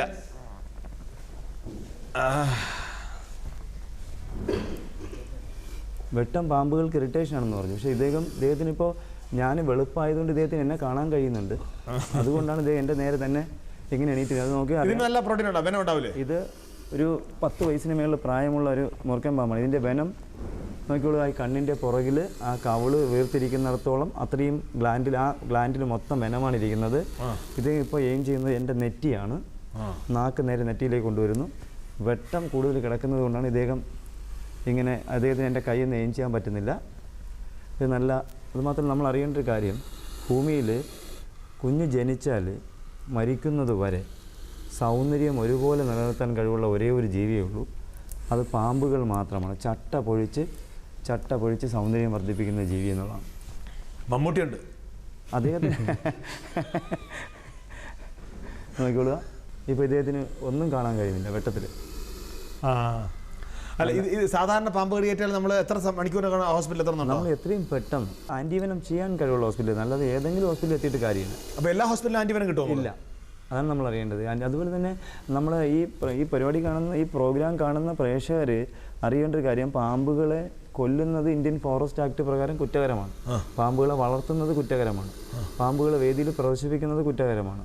അതുപോലെ തന്നെ പാമ്പിനെ മാരകമായി മുറിവേൽപ്പിക്കുന്നതെല്ലാം കുറ്റകരമാണ്. ഇതെല്ലാം പ്രകൃതി സംരക്ഷകരാണ്. അതുപോലെ തന്നെ ഇവ ഒരിക്കലും വന്ന് ഉപദ്രവിക്കത്തില്ല. അതുപോലെ തന്നെ ഈ പ്രോഗ്രാം കണ്ടുകൊണ്ടിന് നാളെ ആരെങ്കിലും പാമ്പിനെ പിടിക്കാമെന്ന് ഓടിപ്പോയി പാമ്പിനെ ഒന്നും പിടിച്ച് അപകടം ഉണ്ടാക്കരുത്. അത് അപകടമാണ്. ഈ പാമ്പിനെ ചിലപ്പോൾ ഇങ്ങനെ കാണിക്കുമ്പോൾ വാവാ സുരേഷ് ചെയ്തു, എന്തുകൊണ്ട് എനിക്ക് ചെയ്തുകൂടാ എന്ന രീതിയിൽ ഒത്തിരി പേര് ചെയ്യുന്നുണ്ട്. അവർക്കൊക്കെ കടിയും കിട്ടുന്നുണ്ട്. ഒത്തിരി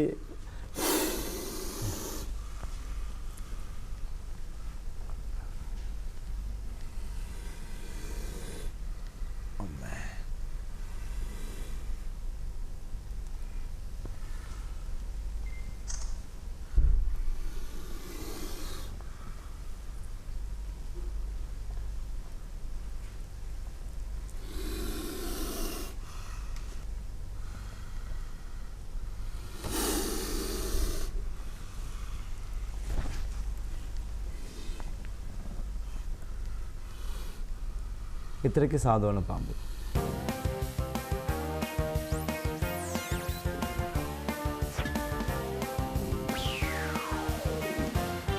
അവർ രണ്ടുപേരും തങ്ങളുടെ അനുഭവങ്ങളിൽ നിന്നാണ് നമുക്ക് അവരുടെ പാഠങ്ങൾ പറഞ്ഞു തന്നത്, മനസ്സിലാക്കി തന്നത്.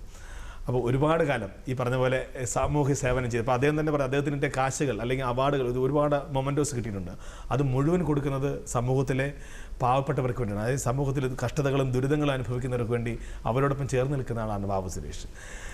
ജോൺസൺ സാർ എന്ന് പറയുമ്പോൾ നമുക്കറിയാം അദ്ദേഹം ഇതുവരെ ചെയ്തു വന്നത് മുഴുവൻ തെറ്റായിപ്പോയെന്നും ഇനിയെങ്കിലും എനിക്ക് ബാക്കി ജീവിതം കൊണ്ട് ശരി ചെയ്യണമെന്നും താൻ മാത്രം ശരി ചെയ്താൽ പോരാ സമൂഹത്തിലുള്ള മറ്റുള്ളവർക്ക് കൂടി ആ ശരി മനസ്സിലാക്കി കൊടുക്കണമെന്നും മനസ്സിലാക്കി സാധാരണക്കാരുടെ കൂടെ നിൽക്കുന്ന ജോൺസൺ സാർ. അങ്ങനെ രണ്ട് നല്ല മനുഷ്യരെ പരിചയപ്പെടുത്തി സന്തോഷത്തോടുകൂടി തൽക്കാലം Q20 യാത്ര പറയുകയാണ്. അടുത്ത ദിവസം പുതിയ കുറേ കൂട്ടുകാരുമായി ഞാൻ വീണ്ടും വരും. മത്സരത്തിന് തയ്യാറെടുത്ത് നിൽക്കുന്ന അവരുടെ കൂട്ടുകാരനായി നിന്നുകൊണ്ട് അടുത്ത ദിവസം വീണ്ടും കാണാം. അതുവരേക്കും ടാറ്റ.